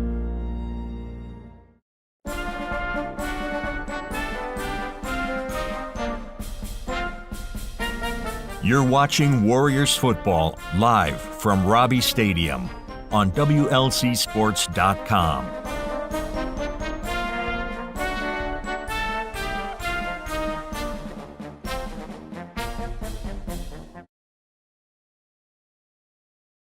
Hey, football fans. Welcome back inside the halftime show. Scott Warris will get you caught up on some of the stats.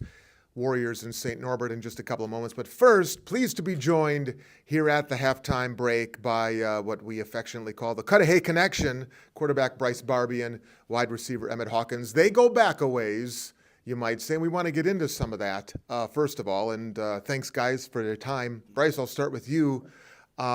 This guy here to my right, the first time you met him on a football field was when? I believe 7th grade, junior Packers, Cudahy. It was kind of just one of those guys where it's your best wide receiver and then just having somebody to be able to trust and throw the ball to. I think that's what grew the connection. Obviously, runs like a 4.4, so, I mean, that helps a little bit too, but he's just always open, so it makes it really easy on me. All right. You remember the first pass you threw to him, maybe? 7th grade junior Packers there in Cudahy, Wisconsin? No, but I'm sure it was some kind of vertical. I mean, I'm pretty sure that's an easy guess. All right, Emmett, I'll ask you. First time you remember meeting this guy on my left on a football field, and maybe even the first pass or one of those first passes you recall? I don't recall the specific one, but I remember 7th grade, he was already tossing it like 60 yards. So it was like, especially for 7th and 8th graders, like nobody would expect to cover somebody for 50 yards down the field. So it was pretty fun. Yeah. Could you feel some sort of bond and chemistry building, obviously, from the junior Packers to the high school program there at the Cudahy Packers, and it kind of ran from there, I imagine? Yeah, for sure. We played basketball together too, like travel basketball, so we hung out a lot. So we had a lot of time together, and the chemistry kind of just built on from there. How do you find now here at WLC, this is your second year together here with the Warriors, obviously, and the chemistry is there, 12 touchdown connections in 15 games. That's a pretty good ratio you got going right now. How has that manifested itself here on the bigger level? It honestly feels the same as high school, to be honest. Like I try not to overthink. I don't think Bryce overthinks too much. He knows where I'll be, and then I kind of just know where his eyes are looking. And most of those connections are actually just off of scramble drills. So the same thing in high school. A lot of the receptions or a lot of the passes that Bryce threw were just out of the pocket, and then like I'm just running around like a chicken with my head cut off. So that's pretty much how it goes. Is that accurate, Bryce? I imagine if you guys don't know each other as long as you have and haven't played together as long as you have, that chemistry isn't there. And when he is, as Emmett said, running like a chicken with his head cut off, maybe you're not finding him. I would agree. He knows how to get in my eye line. So, I mean, a lot more throws this year have been a little bit more timed, matched with the footwork. But, yeah, a lot of those come off scramble drills, knowing where I'm looking, whether he's got to go from low to high or high to low, work back to me. So he knows where to be. Yeah, we were talking a little bit before we started taping. You know, you hear stories of NFL quarterbacks and wide receivers who have been together for a long, long time and have been successful. And as years go by, they just kind of have their own style of communication. The nonverbal communication is important. Have you found that materializing as well here now with Emmett at WLC? I think there's a little bit of both. I mean, if we see a little bit of press coverage, we kind of know that he can beat almost anybody over the top. We also have a couple hand signals thrown in there just in case we may not be, but most of the time I think it's just a look that we can give. Mm-hmm. You know, I'd be curious to know, Emmett, as somebody who knows Bryce so well, what have you told your fellow wide receivers, that core, about Bryce as a quarterback? Have you been able to maybe coach them differently, knowing who Bryce is and how he is, maybe than if you didn't? There's definitely different tendencies for sure. Like there's different ways to set up routes and everything like that, and especially with his arm too. It's good to know the timing for sure. So a lot of it is just getting the receivers to not like stop running on a deep route or just keep going after if they think the play is dead or he's scrambling. That's the most important part, is just to kind of follow the quarterback when he scrambles. What's the best pass he throws? I mean, if there was one moment, maybe it's a Hail Mary at the end of a half. Is there one style pass that you like most out of everything that Bryce brings to the table? I'd say the one that is the toughest pass, the one that he's the best at, is probably like 10-yard outs, but especially from like the opposite hash. A lot of D3 quarterbacks can't throw a bullet from one hash all the way to the other sideline. So I'd say that, or just our posts. We like our posts a lot. All right. Give me the best route you like to see him run. Oh, he runs a really good post corner. I think that's my favorite, but like you mentioned, I love that 12, 15-yard out sail just because it's really tough to guard and you don't expect a quarterback to make that throw from opposite hashes. I like that one. Okay, I kind of just half jokingly mentioned, Hail Marys. You guys had that connection at the end of the first half against Aurora. I'd be curious, I guess, take me through it from just inside midfield, basically, Bryce Barbian. I don't know how you stepped out of that sack, but you did. There was a point, I think, when your back was to the end zone because he had to spin out of it and then find him on the back line. Take me through that play through your eyes. I mean, honestly, in that type of moment, you kind of black out a little bit. I kind of just saw a hole up to my left, stepped up, knew I had to buy a little bit of time to let him get down there. Got my foot tangled up somehow, spun around, and kind of just put as much as I could into it and just allowed him to make a play. I mean, that's all you can do there. Hail Marys have been the talk of football the last few days across the country. Take me through that play through your eyes, back line of the end zone. I knew I just had to get off the line super fast, so I was just full-on sprinting. And I saw Drew Mears at the very end of the play, kind of crossing in front of my face. And I knew it would be a tough catch for him, so I just called Drew off. I was like, I got it. And then I think one of the DBs actually thought Drew was going to catch it, and I just snuck right behind him. He didn't see me. So I have to ask the follow-up. Is that the first time you guys connected on a Hail Mary play, either at the end of a game or at the end of a half? I think so, yeah.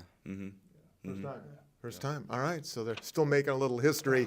Emmett Hawkins, Bryce Barbian. As I said, as we tape this, in 15 games in less than 2 years that they've played together, 12 touchdown hookups. They had 3 of them last week, and it's been spectacular. The Cudahy connection, Barbian and Hawkins. We'll continue with more of our halftime programming from Robbie Stadium after this timeout.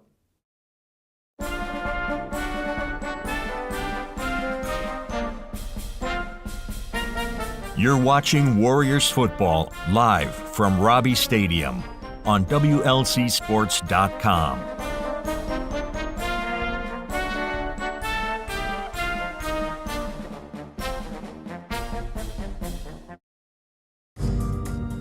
The world is changing in powerful ways.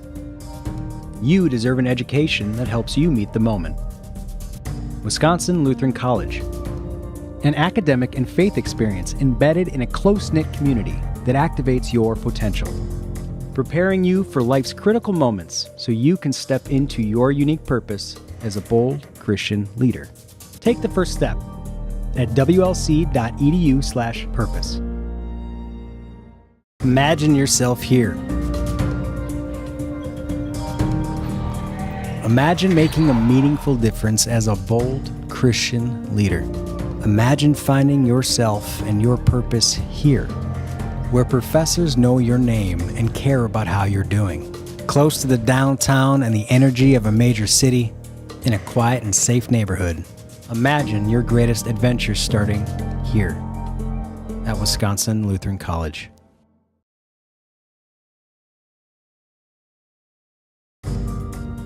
The world is changing in powerful ways. You deserve an education that helps you meet the moment. Wisconsin Lutheran College.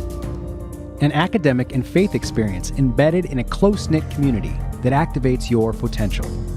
Preparing you for life's critical moments so you can step into your unique purpose as a bold Christian leader. Take the first step at wlc.edu/purpose.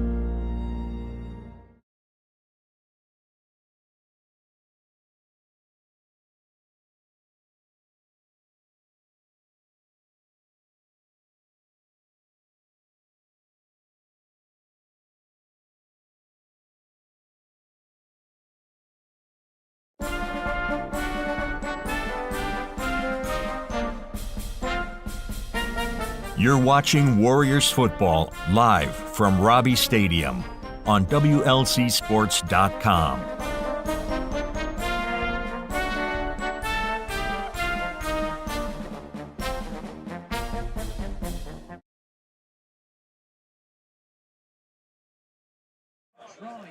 And welcome back here inside halftime along with Dennis Miller. I am Scott Warris as the St. Norbert Green Knights 27-0. They lead the Warriors here at the break. And coach, it's a tough position to be in as a coach, but, and I love tapping into your experience in that Warriors locker room. What has to be the message? Where do you start here? Well, you got to start at, you got to watch the first half. You understand you're all smart people. You know you're down 27. And you're not going to come back in one drive or anything else. You just got to start coming back and playing. I think the message might be just play the way we're capable of playing. Because I don't think we played very well today. And I think Eric would say the same thing, and Steve on defense and so on. I think we can play a lot better. And just go out and execute and make some plays and then get a little momentum.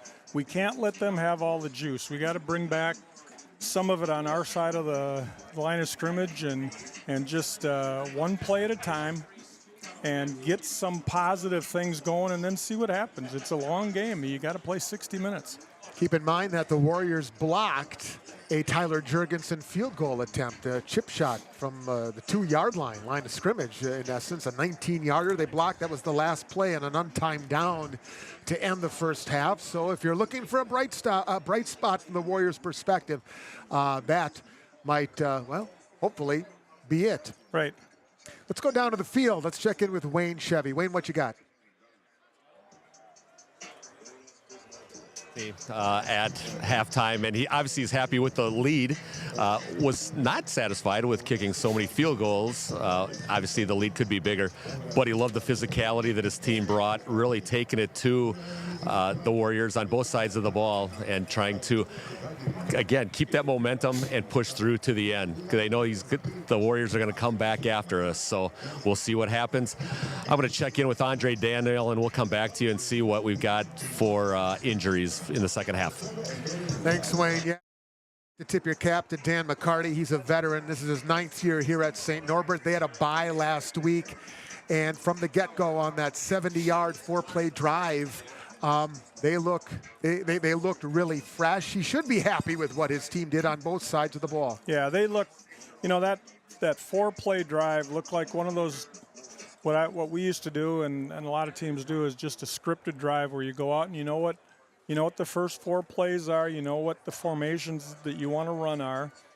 I would be interested in talking to Coach Donovan and find out if any of those formations were new formations that hadn't been exposed before, because they had good success on all 4 plays, and that really jump-started this whole game. I mean, once that happened, I think everybody was a little, oh boy, what's going on, and they just were able to capitalize on it. So with a halftime score of 27-0, and Wayne Chevy having a chat with some of the officials. He's always looking to work an angle. Always, Rev, working an angle here at Robbie Stadium. Let's take a timeout. We'll come back and we'll get you some other scores from around the NAC, and we'll begin our second half from Robbie Stadium as the good Reverend continues to do some negotiating on the sidelines. We're back in just a moment. This is Warriors football.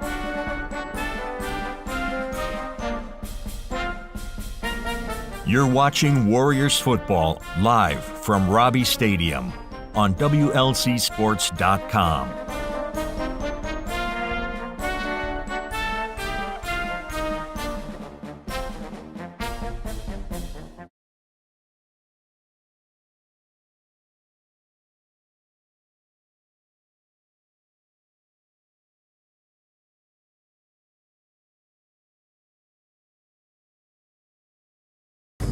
Wisconsin Lutheran College.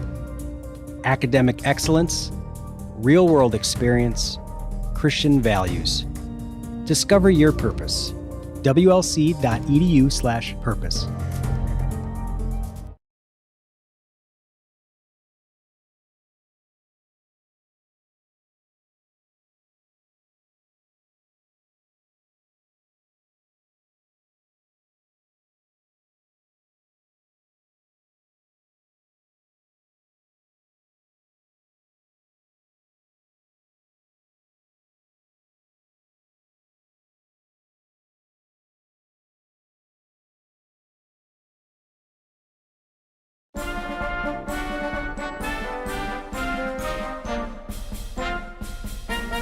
You're watching Warriors football live from Robbie Stadium on WLCSports.com.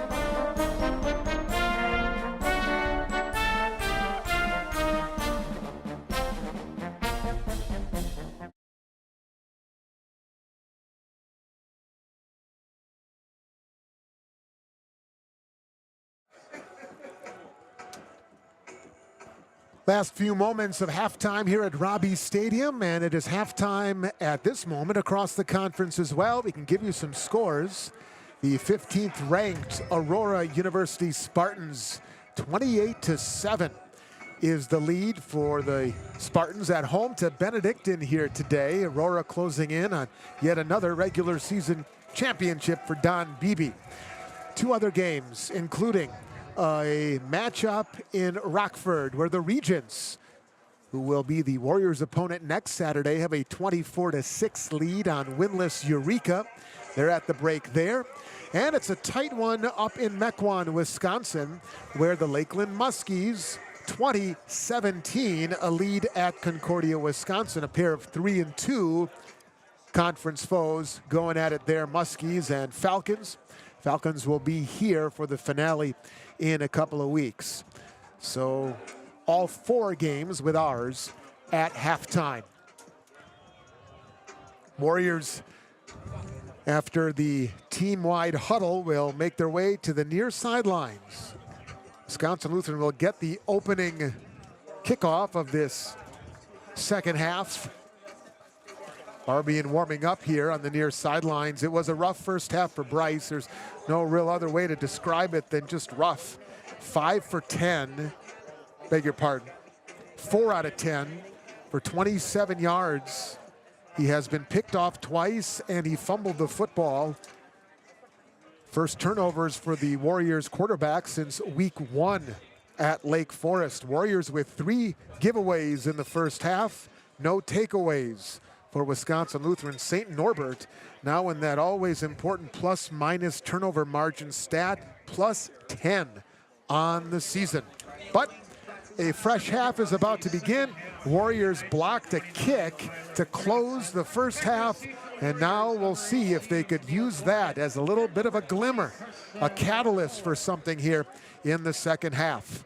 With the Warriors, Carson Kohler back there, and also it's Jamil Gordon.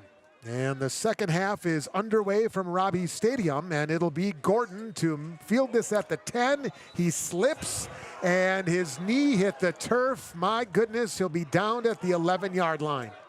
Well, that's unfortunate, but it'll be fun now to watch and see how the offense comes out and what kind of adjustments did they make at halftime. What do they feel like are the areas that they can exploit on the Norbert's defense? This first drive of the second half is always, you spend the whole halftime talking about how, what do we want to do? What do we want to do right away? What formation do we want to show? And so we'll see what Coach Tresky has up his sleeve right now. Warriors in that first half ran just 16 plays, 21 yards. Time of possession was under 8 minutes. Handoff. This is Liam Hygis. Best play of the day from scrimmage so far, and then some. Liam Hygis inside the 35-yard line of the St. Norbert Green Knights. He'll be stopped at the 31. Brett Belkow on the tackle, and that is as good as you could imagine for a first play to start the second half. That's what the doctor ordered right there. Now, right now, there's some fire in them that they haven't had for most of the first half. And now to come back with, again, what's the second play now they want to try to do? 58-yard run by Liam Hygis. Warriors 1st and 10 from the SNC 31-yard line, and Barbian, quick toss, left side, in and out of the hands of Gordon, and intercepted by Sam Barnett. The third interception by Barbian today. That one, though, not his fault, as Gordon saw it ricochet off his hands. Barnett picks it off, and just like that, momentum is wearing a white uniform. Yeah, you can't make this stuff up. I mean, that was a bubble screen, which they ran once in the first half and got about 5 or 6 yards on it, and a good play to come back to, a nice drive starter, and then that happens. I mean, that's kind of inexplicable. 62 seconds into the second half, and St. Norbert has their 4th takeaway of this game. Peyton Lyon, 14 out of 22 in the first half for the quarterback of the Green Knights. He threw for 190 yards and 2 touchdowns. That was a nice opening defensive play. He's kind of had his way with us a little bit. Odin has this first half, but that was a nice opening defensive play. Patrick Odin had 107 rushing yards and a touchdown before halftime for the conference's 2nd best rusher. 2nd down and 8, and Odin straight ahead into the line and then pulled backwards. Goodwin was there for the Warriors, and so was Davion Towns. Again, you just see a little bit of a different feel right now on the Warriors. We're just playing better than we played in the first half. 3rd down and 5 in the first half. St. Norbert was 6 out of 11 in 3rd down situations. Cowbells handed out to the fans, and on 3rd down, that's been the echoing sound here at Robbie Stadium, as it is right now. Toss right side, Van Voren looking to do something after first contact, but he'll be stopped a couple yards short as lace and handwork, a good wrap up and takedown of Van Voren. 4th down and about a 2-yard situation. This is a Coach McCarney respects WLC based on this play, in my opinion, because this is certainly 4-down territory if you wanted to make it that. Now, they might have a fake here or something, but the fact that they're not going for it and risking giving the ball up in this field position is that's a respect play in my opinion. Mason LeVake, first punt of the day for the Green Knights. High end-over-end kick, hits at the 10. Green Knights trying to down it inside the 5, and they will. What a great punt by Mason LeVake.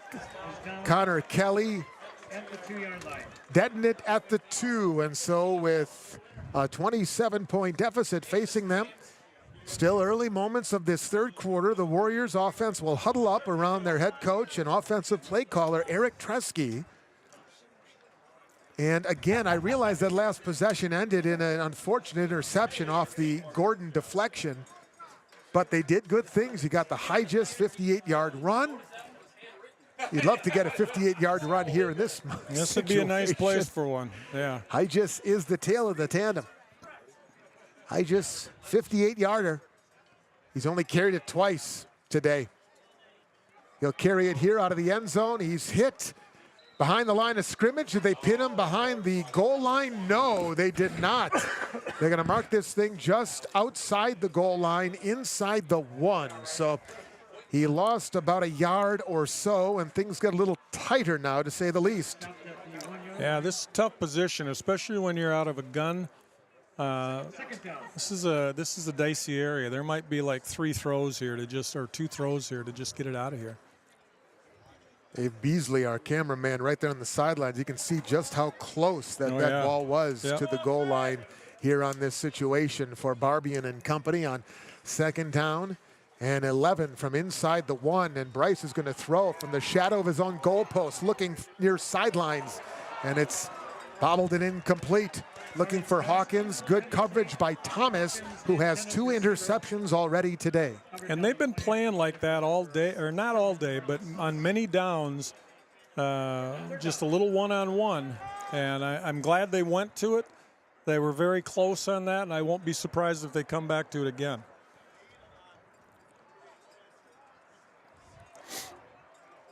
Third down and 11. Got to be clean every which way here. Any little mistake, and you could be looking at a safety.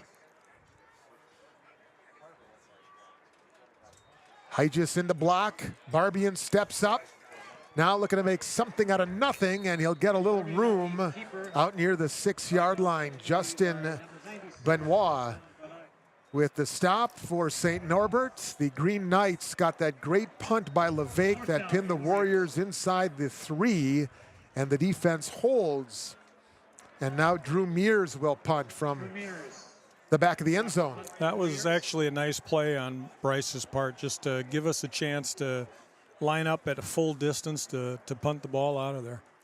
Miller and Bajanis are at the Warriors' 42-yard line. St. Norbert, see if they bring a little heat here. Nope. They're set up for good field position. And it'll be Miller from the 44-yard line. Fumbles the football. It's loose. St. Norbert is on it, however. It never even hit the ground as John Seitz was able to pick it before it even hit the ground, and then he got a couple of yards as well. That's kind of the day. That right there maybe sums up the day at this point in time. Took the words right out of my mouth. Stuff like that happens for you. It might just be one of those days. Yep. So that's really the first, well, it is the first time that we've seen the Green Knights cough it up, put it out there to be had, and before it hits the ground, Seitz picks it up. Let's check in with Wayne. Chev? Injury reports from Andre Daniels. Will Craig injured on the opening kickoff. Leg injury, out.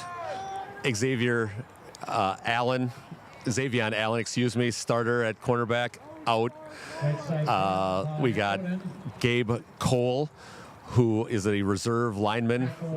He's on crutches and pretty emotional.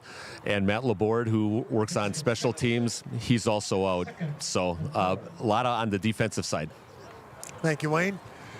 Appreciate your reporting.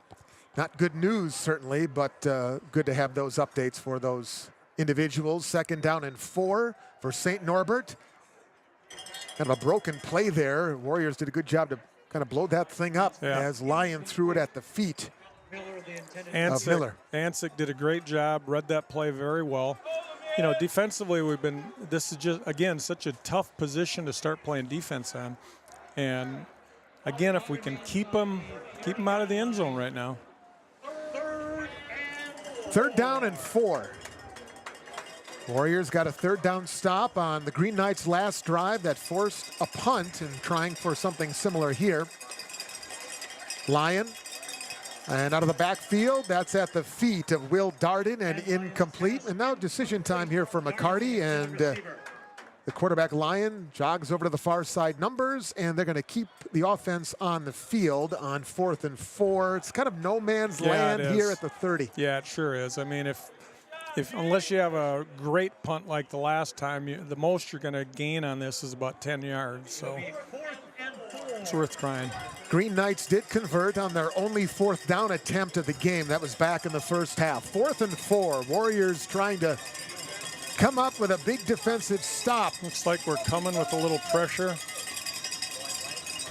4 wide receivers, 3 to the left. Lyon to throw, looking deep into the end zone, and that is a catch made by Ben Berg. Another veteran wide receiver, another senior wideout makes another big catch, and St. Norbert extends to lead this thing 33-0. Really a nice offensive play there. That was just well thrown.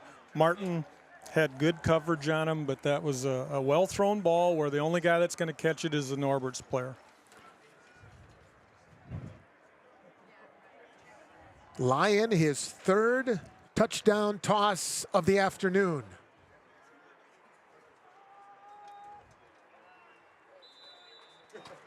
And it's 34-0. And St. Norbert continues to rule this day. We'll step aside. Warriors will have the possession when we come back to Robbie Stadium. You're watching Warriors football. Imagine yourself here. Imagine making a meaningful difference as a bold Christian leader. Imagine finding yourself and your purpose here, where professors know your name and care about how you're doing. Close to the downtown and the energy of a major city, in a quiet and safe neighborhood. Imagine your greatest adventure starting here at Wisconsin Lutheran College.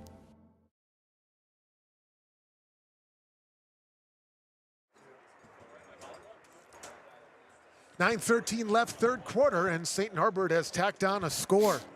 Fourth all-time meeting between these teams. Warriors woke up this morning hoping this would be the day that they would scratch out their first victory in the all-time series with the Green Knights. St. Norbert has not allowed them to see that vision unfold so far. Can't get down much further than this, though. That's certainly an understatement, as Gordon returns this thing out near the 30-yard line. Pushed out on the play by Brian Tracy. That's better field position than we've had for most of our drives so far to start on the 30. Lyon, the quarterback, Peyton Lyon, the junior from Oshkosh for St. Norbert, 16 out of 26, 3 touchdown passes and 228 yards through the air. Odin, their leading rusher, at 118. They have made Bryce Barbian's day very difficult. Here's a toss. Carson Kohler. Little juke move, and then the freshman lost the football. Green Knights say they have it.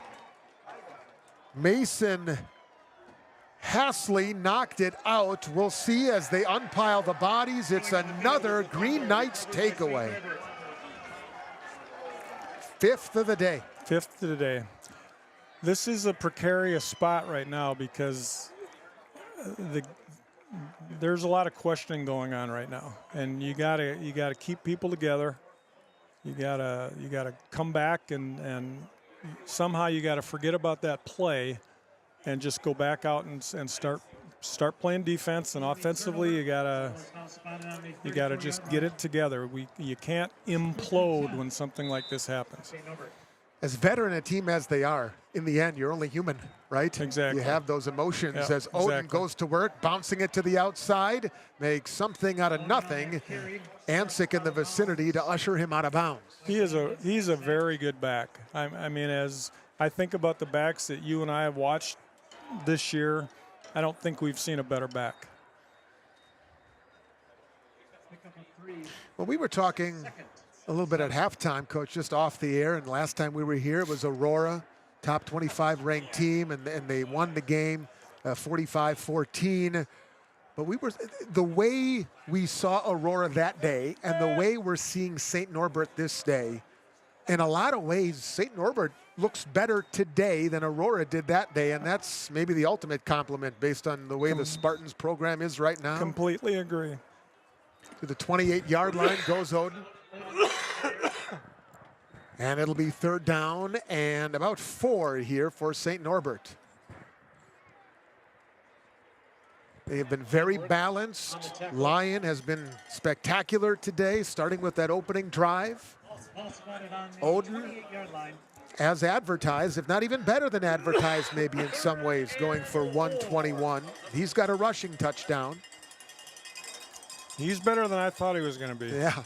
And the defense has been as advertised. They Again, have, St. yes. Norbert came into this game, and now a timeout as the Green Knights didn't like the way things were unfolding. Remember this, St. Norbert came into this game having not allowed a point in their last 9 quarters. Yep. Well, you can add 2 more to that. More. 11 consecutive quarters of shutout football by this defense. They've almost done that in the course of a month since they last gave up a point. I mean, if you're playing defense like that, it'll keep you in every game, and it'll win you games as well. It certainly will. And, you know, coming into the game, you assumed what you assumed the game could have been, and we talked about it, could have been another Benedictine game, 10-7, something like that, because their defense is very good and our defense is very good, but it just hasn't played out that way today. St. Norbert, who had forced 18 takeaways through their first 7 games, has 5 takeaways here today. That's amazing. Third down and 4 after the SNC timeout. And this will be a first down run for Will Darden. Nice little 1-2 punch. Darden, he's got maybe about 20, 25 yards or so on the day, as it was Tavares on the stop for WLC. Well, he gives Odin a nice little break. You know, and if nothing else, he gives Odin a break to just take a pause on the sidelines. And he's not a bad player. Odin is better, but he's not a bad player. St. Norbert content to continue to build in this rushing total. Here's another toss to Darden out of the backfield, and he's strung out, and he's ripped down, and got to the line of scrimmage, and Warriors say the ball popped out. Doesn't look like the officials agree, however, and so St. Norbert will have it second down and 10. Where's Rev at? He probably got an eyeball on that one. How about the suit? Can we just talk about the suit for a second? No doubt. I mean, he is, there's not a question, the best dressed person in this whole stadium. Second. Wayne, you want to, I mean, the suit, Wayne, the backstory there? So I went to the seminary 30 years ago. My mom bought me 3 brand new suits, and they fit me, you know, at different ways and different times of my life. And this summer, I won a bid in a silent auction. We have a clothier who's an alum, and so I won. And this is my first suit that I've had in 30 years. I put some pictures on social media, and Coach Miller has been talking about it for the last 3 times I saw him. And so I said, today I'm wearing my suit. Your first new suit in 30 years. Yeah. The tailoring on those other ones are great. A lot of in and out and stuff like that, but this is a custom. Lion going end zone, and Van Vuren, they connect again for the second time on a big play. Namu Tenda on the coverage once again, and the 6'5" wide receiver, Mitch Van Vuren, has himself a touchdown, and St. Norbert is running away with this thing now. Well, and bear in mind, they average now 7 games into the season, they average 21 points a game. So this is unexpected. All of this is unexpected. They have almost doubled that with 5 minutes to go in the third quarter here today. You know, it makes you think. You know, we kind of had this game circled on the calendar. They may have had this game circled on the calendar. I think is, at this point, safe to say, at least the way it's played out here today. 41-0. St. Norbert has the lead. And why have these two teams circled this one? Well, first of all, it's an opportunity to stay 1 game back of Aurora. You never know. Maybe the Spartans trip up. Yeah. You never know. You share a championship, perhaps. Remember, the second-place team in this conference, if Aurora does win the title, second-place team gets a bid to the Lakefront Bowl, hosted and sponsored, I should say, by Cousin Subs. It's actually here at Robbie Stadium. So you get an 11th game if you finish second, and then you play the second-place team from the Midwest Conference. So that's what was kind of on the line. An inside track for that bowl game. Yep, for sure. To the winner. And St. Norbert knew what was on the line today, as did the Warriors. Yep, absolutely. And they are showing up today. Kohler and Gordon are back. Jamil signaled for a fair catch, bobbled it, and that catch will be given him. And fair catch made by Jamil Gordon. And so with 5:13 to go, Warriors will have another opportunity here, huddling up around Eric Kresge. It was a first half that saw them possess the ball for under 8 minutes. Warriors in that first half had only 21 yards. The turnovers, though, I mean, and even without them, it was tough sledding in the early going. But the turnovers at this point are just almost too much to overcome. And that would be the case for any team, regardless of record or anything. Yeah, for sure. And there's been a couple of unique turnovers, to say the least. Little RPO action. And a toss to Drew Mears. First catch today for the junior from Appleton, Wisconsin. David Hasselwander on the stop. By the way, in the backfield now, you see number 44 out there for Wisconsin Lutheran, Tywin McKinney. He's the sophomore running back. He went over 100 yards last week at CUC. He did. He's coming off a very big game. He looked very good last week at CUC. He was the team's Warrior of the Week. That is something bestowed by the coaching staff based on their analysis of the game. And this guy right here was the award winner for the performance against the Cougars, and he muscles it out to the 32-yard line. Stopped on the play here by Sam Barnett. What I noticed last week in the game, and what I noticed on that play right there, he does a really good job at following his blockers. I mean, he gets behind him and just does a nice job, and then breaks off at the last moment to get the extra few yards.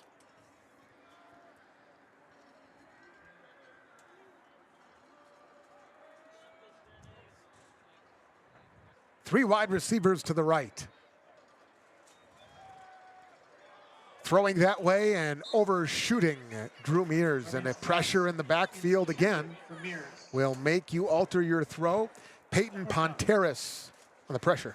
He really, truthfully, has not had much time at all today. They've made it so uncomfortable for him. Yeah, they have. Even, you know, what happens is you don't have time, you don't have time, you don't have time. And then every once in a while you get time, but you assume you're not going to, and you throw it faster than you have to. So Mears is back to punt. But Janis is back to receive, and so is Austin Miller for St. Norbert. Low end over end kick.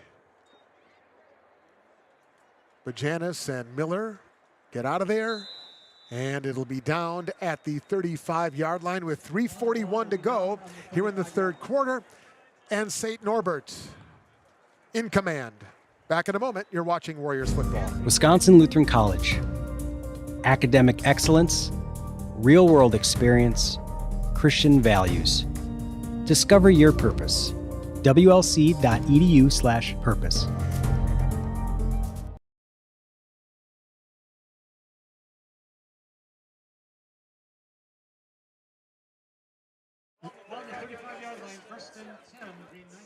.341 left here in the third with Dennis Miller and the suited Wayne Chevy. I am Scott Warris. 41-0 St. Norbert. Lion is still out there, and a little delayed draw play. And another nice run by the backup Will Darden, darting his way for a first down. Chris Korb, the linebacker for the Warriors, will make the stop. Again, he certainly is a nice backup. I mean, he gained a dozen yards there, and just a steady player for St. Norbert's. Making a few switches on defense, giving the guys a break, and now we got more of what you would consider maybe the first guys out. Well, last week at Concordia Chicago, a lot of guys got reps because of the Warriors up big on the scoreboard. Opposite situation today, and a big hit there by Kyle Kubacki. He's one of the veterans. He's one of the regulars, the graduate defensive lineman. One of the best linemen to ever wear a Warriors uniform. Yep, he certainly is very active.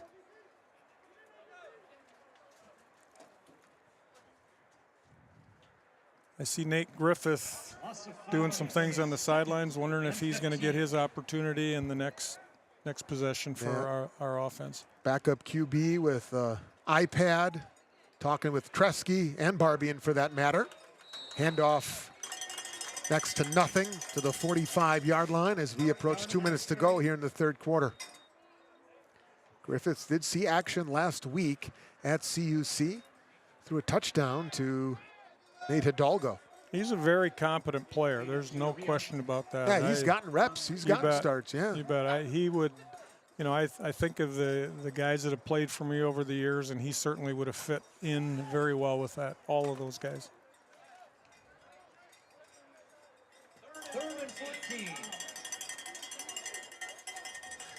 Third and 14 for St. Norbert and Lyon. Straight back, toss, This is Connor Kelly, the junior running back, as the Knights go a little deeper into their too deep. Brandon Ansick on the stop. 4th and very long, and another punt here for St. Norbert.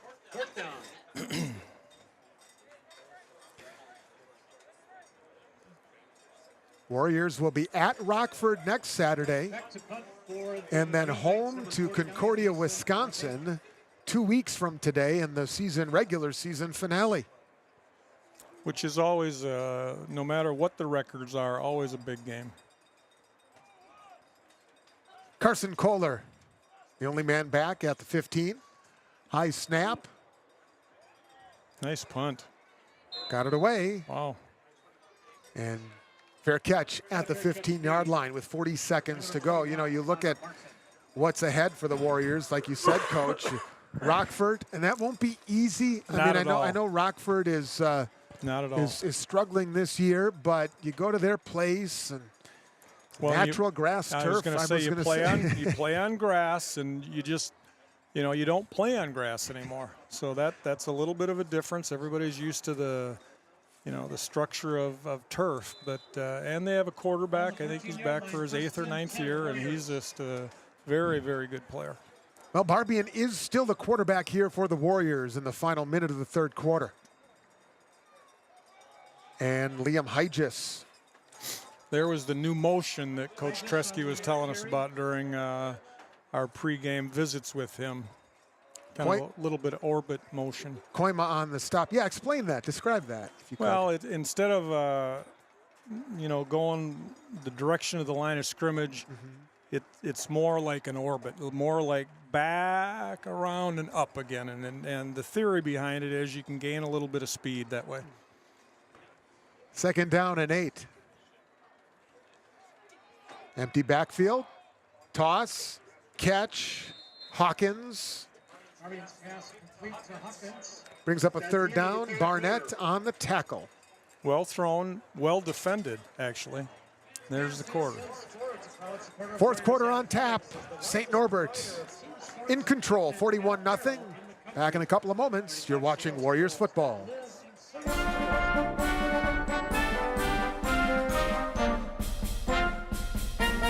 You're watching Warriors football live from Robbie Stadium on WLCSports.com.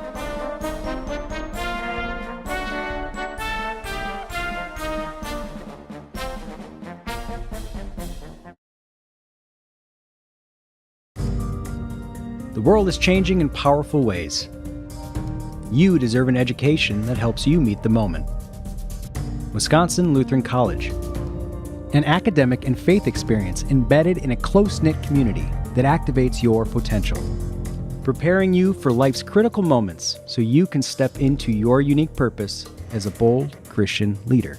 Take the first step at wlc.edu/purpose.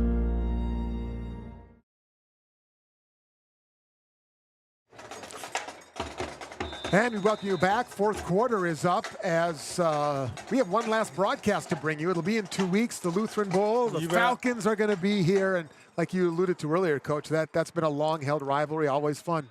Always fun. And the Luther Cup makes it even more special because there's a traveling trophy involved. Barbian dancing. Barbian escaping. A little razzmatazz from Barbian, and then he throws wide of Mears, but tip your cap to Bryce Barbian just to give himself an opportunity to throw the football. I may age myself a little bit, but that's Fran Tarkenton. I mean, that's moving all over the place. My parents told me about him. I didn't actually see him myself. There you see Tresky and Barbian. Pat on the back. Those two guys have been so good together this year. An offensive play caller and a quarterback on the same page. Been a rough day, but they'll be better for it in the long run. It's one of those days. Yeah, you'll learn from this. Here's Austin Miller on the return. Oh, nice job. Ripped down out across the 45 near the 46-yard line. It's Tywin McKinney. Tywin, you bet. That's a kid who just plays hard. McKinney, as we said, the sophomore running back, making that play on the special teams from Milwaukee. Fans here today haven't had much to cheer about from the Warriors' perspective. It's been a nice day for football, though. A beautiful day here. I mean, it's almost 60 degrees and, you know, very little wind. Still nice enough to take the windows out of the press box. Yeah. Hope we can the last week. That has crossed my mind from time to time. Too. Just one more time. One more time. New quarterback for them. And the handoff, a quick bobble here by Will Darden. The new quarterback coach is Chase Castle. He's a senior from Tucson, Arizona. Castle this season for them has appeared in 3 games, 6 out of 13 with a touchdown and a pick. He's thrown for 70 yards in those 3 games before today. Peyton Lyon, he will sleep well tonight, the starting quarterback, as Darden is ripped down behind the line of scrimmage. A loss of a yard. Kyle Kubaki, textbook tackle. Again, that looked like a little frustration tackle there. Just it's been one of those days, so it's kind of nice to make a play like that. Peyton Lyon today for SNC was 18 out of 28, 4 touchdowns, 258 yards. And he ran for 11. And coming into the day, he had 9 for the season. Darden looking to get the edge. He's tripped up. I think that was Goodwin who got him by the ankles and started the tumble down to the ground. He takes it inside the 50, and it'll be short of the sticks by about 3 or 3.5 yards. And another punt upcoming for the Green Knights. You know, their snapper is not. We have a great snapper. Elijah Chevy. Yep, Elijah Chevy's a great snapper. This guy doesn't get it back quite as quickly. And it's the kind of snap that if you get a good rush, you got a chance maybe to block this thing. Learned everything about long snapping from his father, I heard. I heard that too. You know who told me? His dad. Yeah, his dad did. The punt is away. And, oh, man, what a beauty. What a beauty is right. Wow. At the 5, it checks up. Inside the 3, still rolling down to the 1. Any golfer would take that. Any golfer would take that. When we say things have gone right in all dimensions and all facets for the Green Knights, well, there's the latest example. Yeah, it really is. Our guys got to just keep playing hard, stay positive. Let's go down to that long snapping instructor, Wayne Chevy.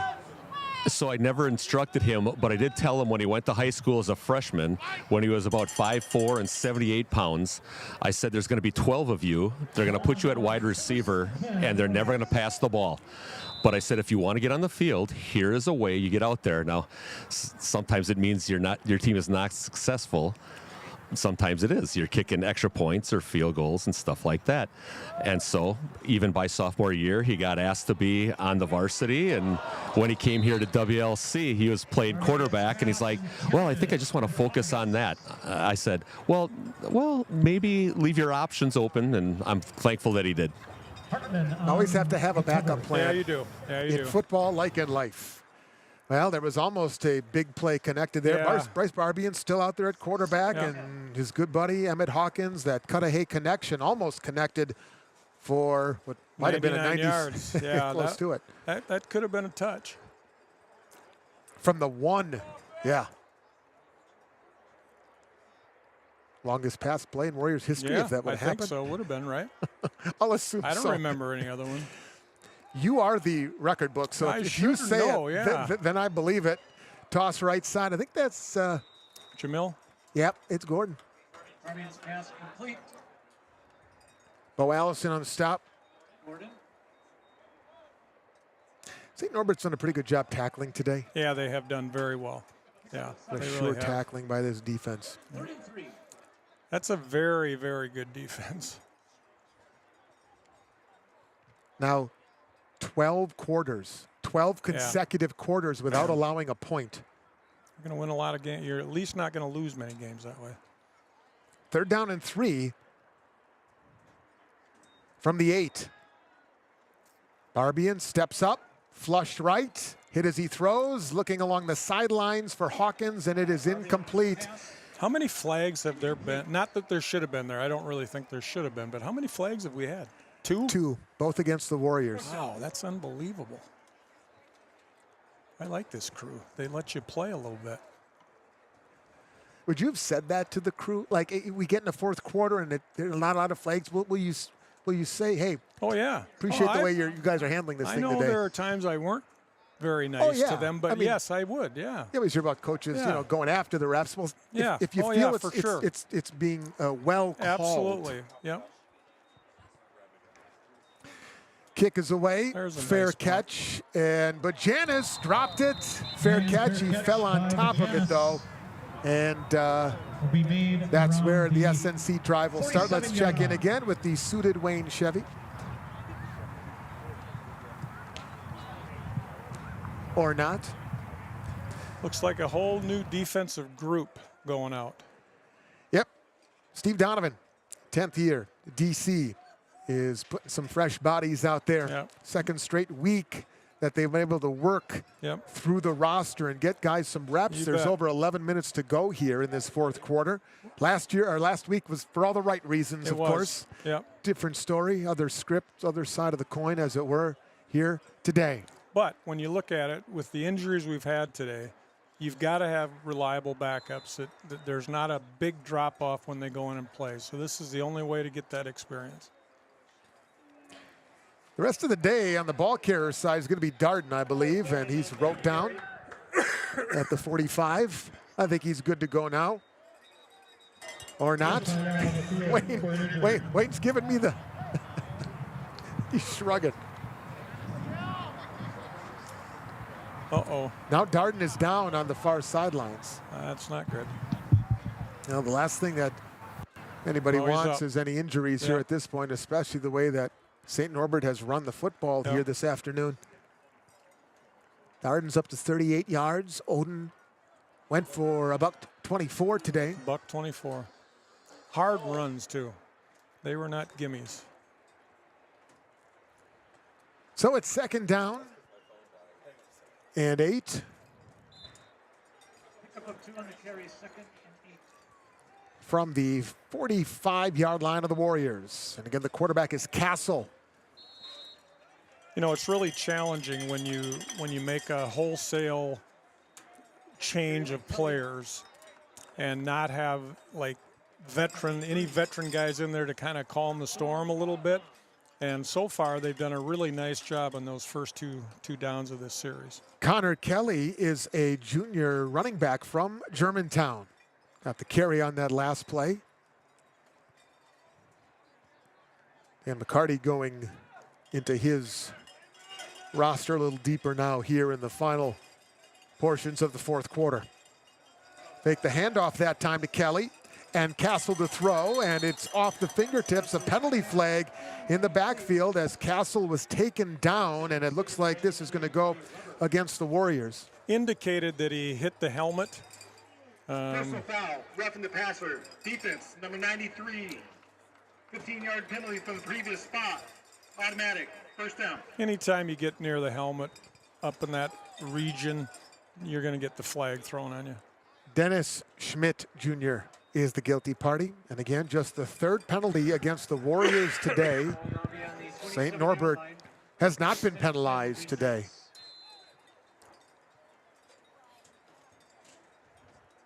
Well, you can see why they're the least penalized team in the league. The defense they play, they don't get penalized. Those are good variables every time you play a football game. All the turnovers, my goodness. Kelly again on the carry, stopped on the play by Malik Gordon, the junior from Texas.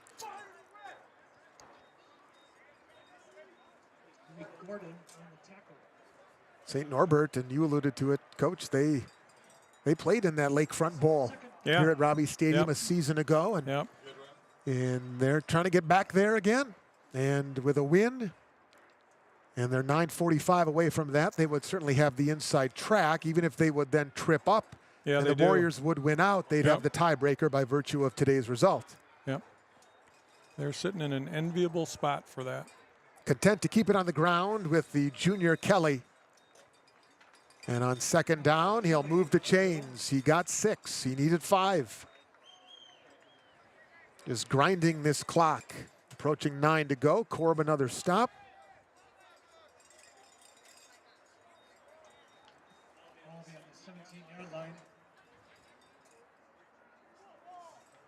They got a good one going up in Mequon. Lakeland 27-24, the lead, late third quarter at CUW. That is a good game. A couple of blowouts in those other two today. Kelly, stretch play, left side, hurdles the 10, and a rope down near the 5-yard line. And be assured the Norbert's guys are working hard to score. Those kids want to get a touchdown. And likewise, our defensive guys are doing everything they can to not let that happen. Well, and like you said, with personnel, new personnel being worked in, I mean, there's guys out there that they don't get a lot of game reps. No, they don't. This is big for them. They don't even care about the scoreboard in a lot of ways, nor should they. You bet. A lot of the JV games have been over for a month, so this is the first time they've had a chance to play for quite a while. Chase Castle on the handoff to Connor Kelly. Probing his way down to the 1. Kelly to the 1.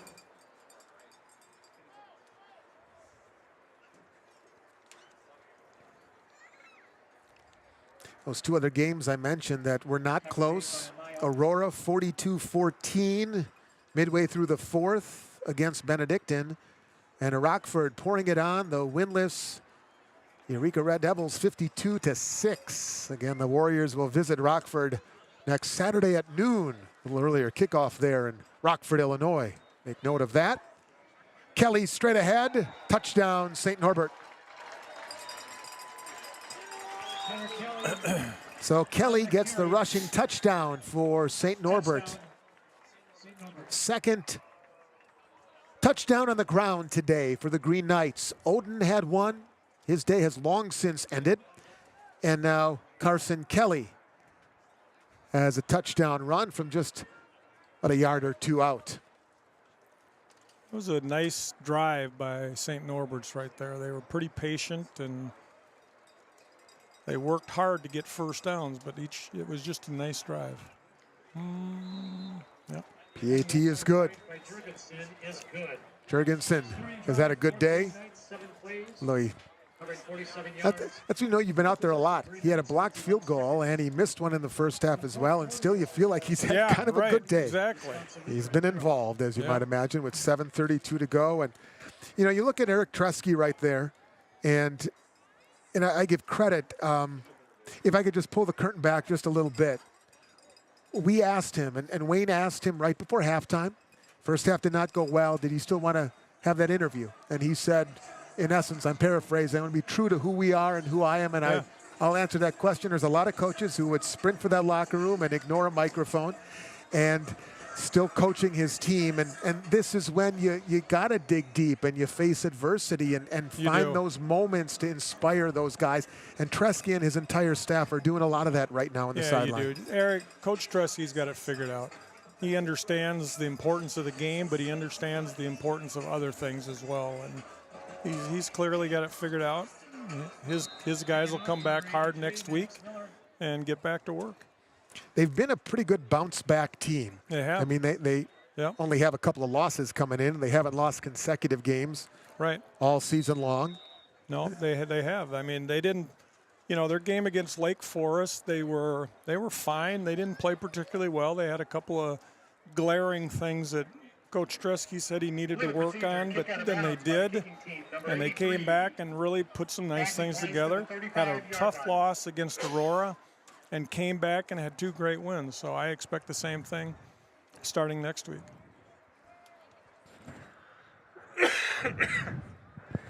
Got to stay hydrated, ladies. Share, play nice. Looks like the food is good down there. You should have brought 2. Should have brought 2 bottles. Now you share. And bring blankets. Just a kind of a light blanket day if you didn't have a jacket. Yeah, it is. Either that or you got to be moving around. Okay, it is now time for Nate Griffith, the junior quarterback out of Brighton, Colorado, in relief of Bryce Barbian. now for the Warriors here. Back half of the fourth quarter. McKinney on the carry, Hastley on the stop. And I know Nate wants to throw the ball, and I hope they do. Quarterback for the Warriors, number 6, Nate Griffith. Last week, again, 49-14 at Chicago, Concordia, Chicago. Griffith was 3 out of 4, threw a touchdown in that ball game. McKinney had 110 yards, a career high on the ground. So the last time this combination was out there, they were very successful. Shotgun, 3 wide receivers to the left. Here's Ty Wynn, looking to get the edge, and then he's upended and takes a somersault across the 40 up near the 41-yard line. Brett Belkow undercut him. He's got an interesting running style. He's kind of herky-jerky and then accelerates really well, but he's just kind of hops. But he also, he's got good size. I mean, he's 5'8", he's 216 at 5'8", so he's a strong runner. Yep, he is. And, like you say, he's got some bounce. 3rd down and 4. Warriors today have not converted on 3rd down. 0 for their 7 to this point. From the 41, Griffith steps up, rainbows near side, and Drew Mears latches on inside the 35-yard line to the 34. And that was well done. It was thrown into a crowd. There were like 3 other guys right there, but it came down right where it needed to. Lyndon Hemrick Hartman with the tackle. Nicely done there. Good connection. A cluster of wide receivers to the near side. Lalarpio tossed near side, and it is intercepted. Brett Belkow jumped the route, and he will return this thing. That might get a flag. Who knows? No. Touchdown, St. Norbert. Intercepted by number 15, Brett Belkow. That is the 6th takeaway by the Green Knights defense this afternoon. He read it, he jumped it, and he took it to the house. And he really did read it. I mean, that was, again, I'm sure Griff wishes he had that play over again, but that was a nice defensive play. There is a penalty flag in the end zone. Yeah, it might be for celebrating. It was after he was in the end zone, though. Touchdown. Unsportsmanlike conduct. 15. On us? Oh, yeah, he pointed the wrong way. All now right, we got all it. right. We weren't celebrating. Heath Powell had a perfect game going until right there. Yeah. They had hey, there's a penalty on them. How about that? Yep. They've been good in that category. Celebrating a little too much.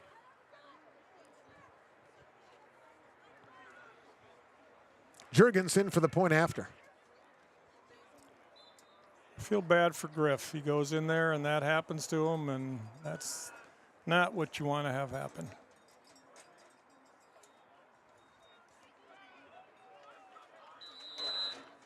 And the extra point. St. Norbert is good. sending a message here today from the get-go, from the opening drive, that they would not be denied here on this Saturday. No Every doubt. which way. And you know, again, sometimes you do this just to console yourself more than anything, but if we played 10 times, I don't think any other game would turn out like this.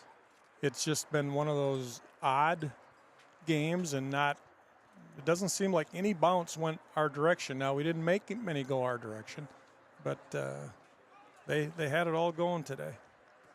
Played 10 times. Not only do none of the other 9 look like this, but might be 5-5. Yeah, I mean, honestly, I truly believe that. At least, certainly on paper, it does.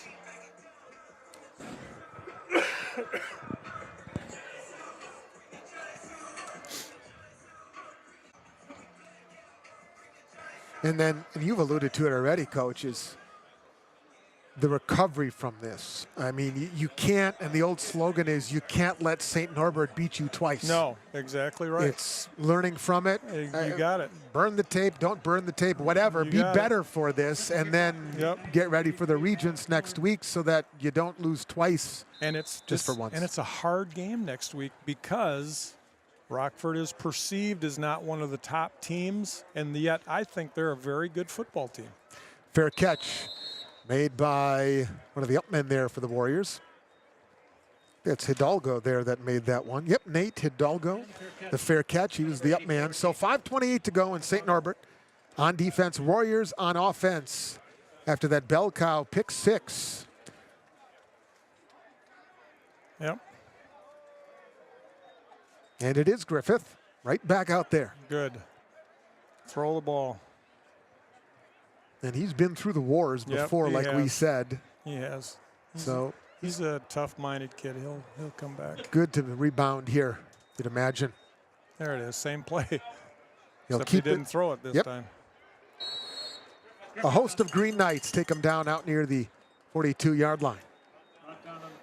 That's good. He came back to the same play he had before and let Nate figure it out. Tracy on the stop.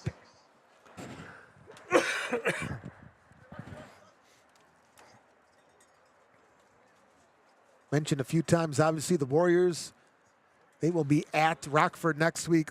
St. Norbert, they've got 2 home games to round out the season, Lakeland and Eureka.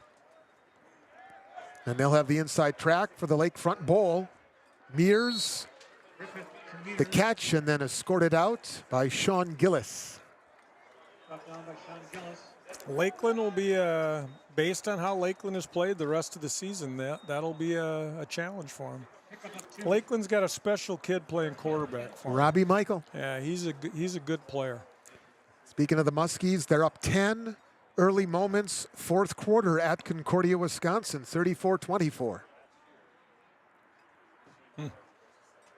This matchup in front of us today, a pair of 4-1 teams coming in.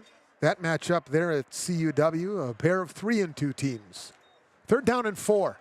Griffith toss far side. 1st down, Warriors and more.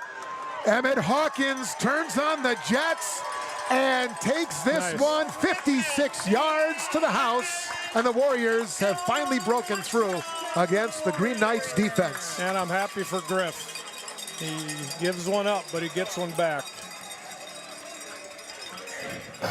So the shutout streak is over for St. Norbert. It ends at 12 quarters plus. Impressive, but over.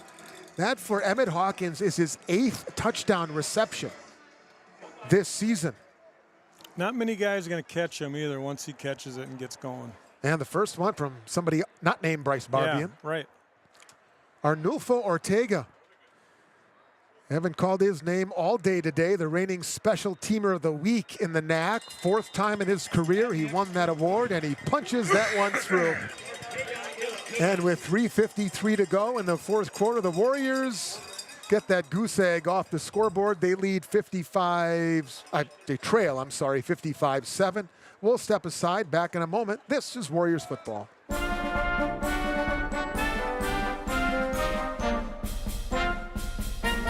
You're watching Warriors football live from Robbie Stadium on WLCSports.com.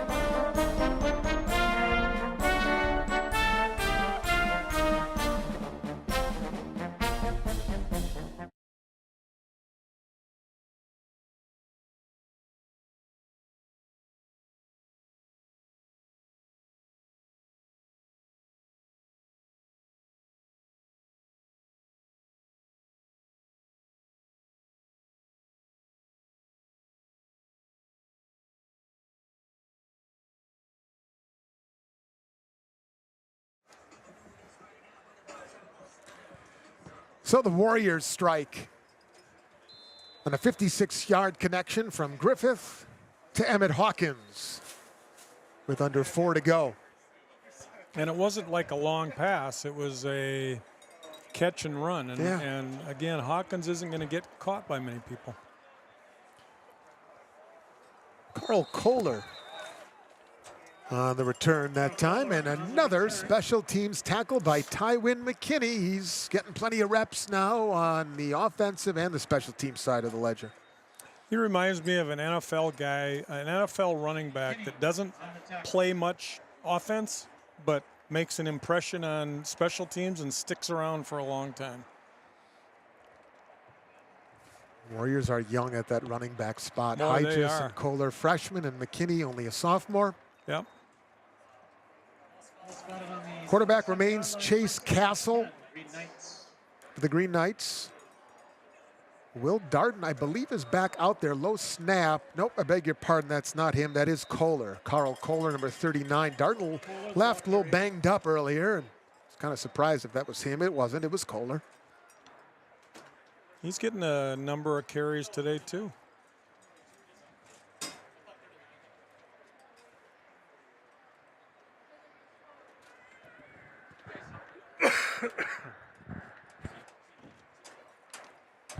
You know, I should mention, you're playing hurt today, and I appreciate it.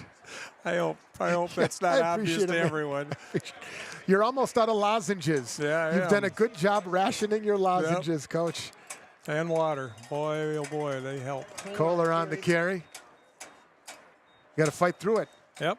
Just like you went on the field, Coach, up here in the press box, man. We got Kleenex, we got I asked lozenges. you if you had to do it on your shows, and you said, oh, man. yeah, in great detail. Shared too much, did I? A little TMI? That's okay. I won't say it on the air. 3rd down and 8 for St. Norbert.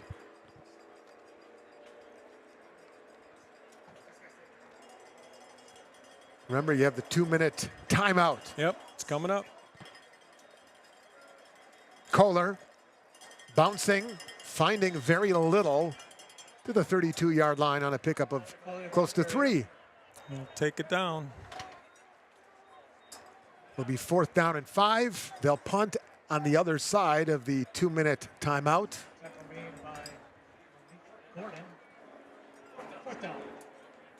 And there it is. Clock stops with 2 minutes I to go. really like that timeout. I mean, Are you a fan? You like I am. Yeah, I definitely am. I mean, it makes such a strategy difference when you have that extra timeout, no matter what. I mean, you can do things differently. Is that something that you even, I don't know, lobbied for or were open about? Like, oh yeah, even back in the day. Oh yeah, we talked about it all the time. I mean, you know, you have it in the NFL and it makes sense and it adds some excitement to the game. And but forever there was just not a lot of interest, at least at the highest levels of the NCAA, to make that change. Okay, so they've added the 2-minute timeout, which you like. The fact the clock doesn't stop on first downs until under 2 minutes. Don't like that one. You don't like that one? I don't Okay. like that one, no. Okay. Because I think when you get a first down, you should be rewarded a little bit, and you're not, necessarily. So I don't really love that one, but we've grown used to playing under those circumstances. Connor Martin is back for the Warriors, standing inside his own 35-yard line.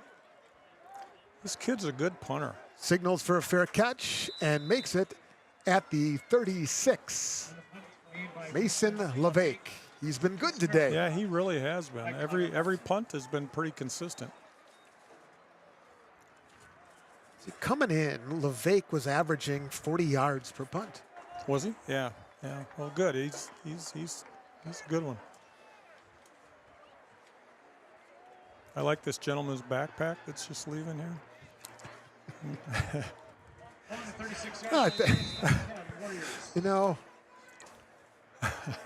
When you're a girl dad, you got to do those things. You do. Yes, you do. That's what makes a good girl dad. Snap to Griffith. Pump fake, didn't like what was not unfolding on the far side and tucked it in and took a loss. Didn't throw it up, though. See, there it goes. Not the Wisconsin one. There you go. There Gary Whippleman. That's good. Zooming in. That is good. A princess backpack of some sort. Yeah. I was glad to see he was carrying a little girl with him when he walked out. That makes a difference. Yeah. It does.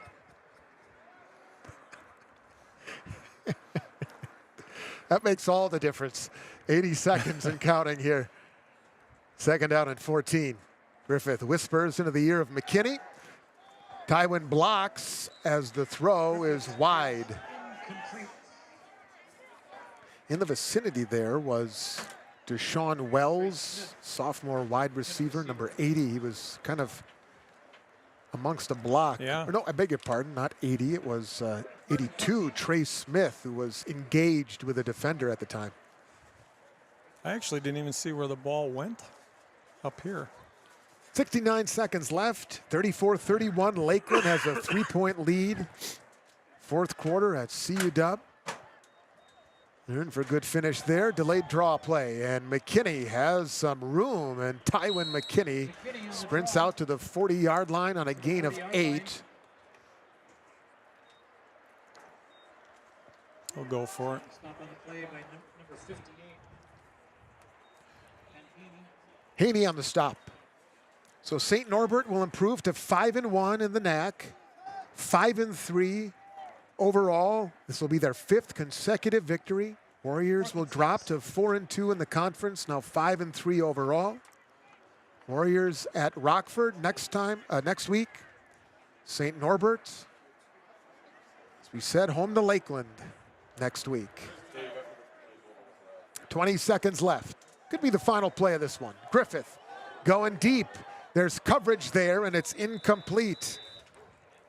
Bennett Reeder, intended target there, and he was almost triple covered. Yeah, he was. Jim Feeney was one of the 3. That was a 4th down play, and 15 seconds left. Warriors will turn it over on downs, and we'll see the victory formation here by the Green Knights. Yep. A well-deserved victory for St. Norbert's. They played a clean football game, basically penalty-free. Turnovers, they won that battle by a wide margin.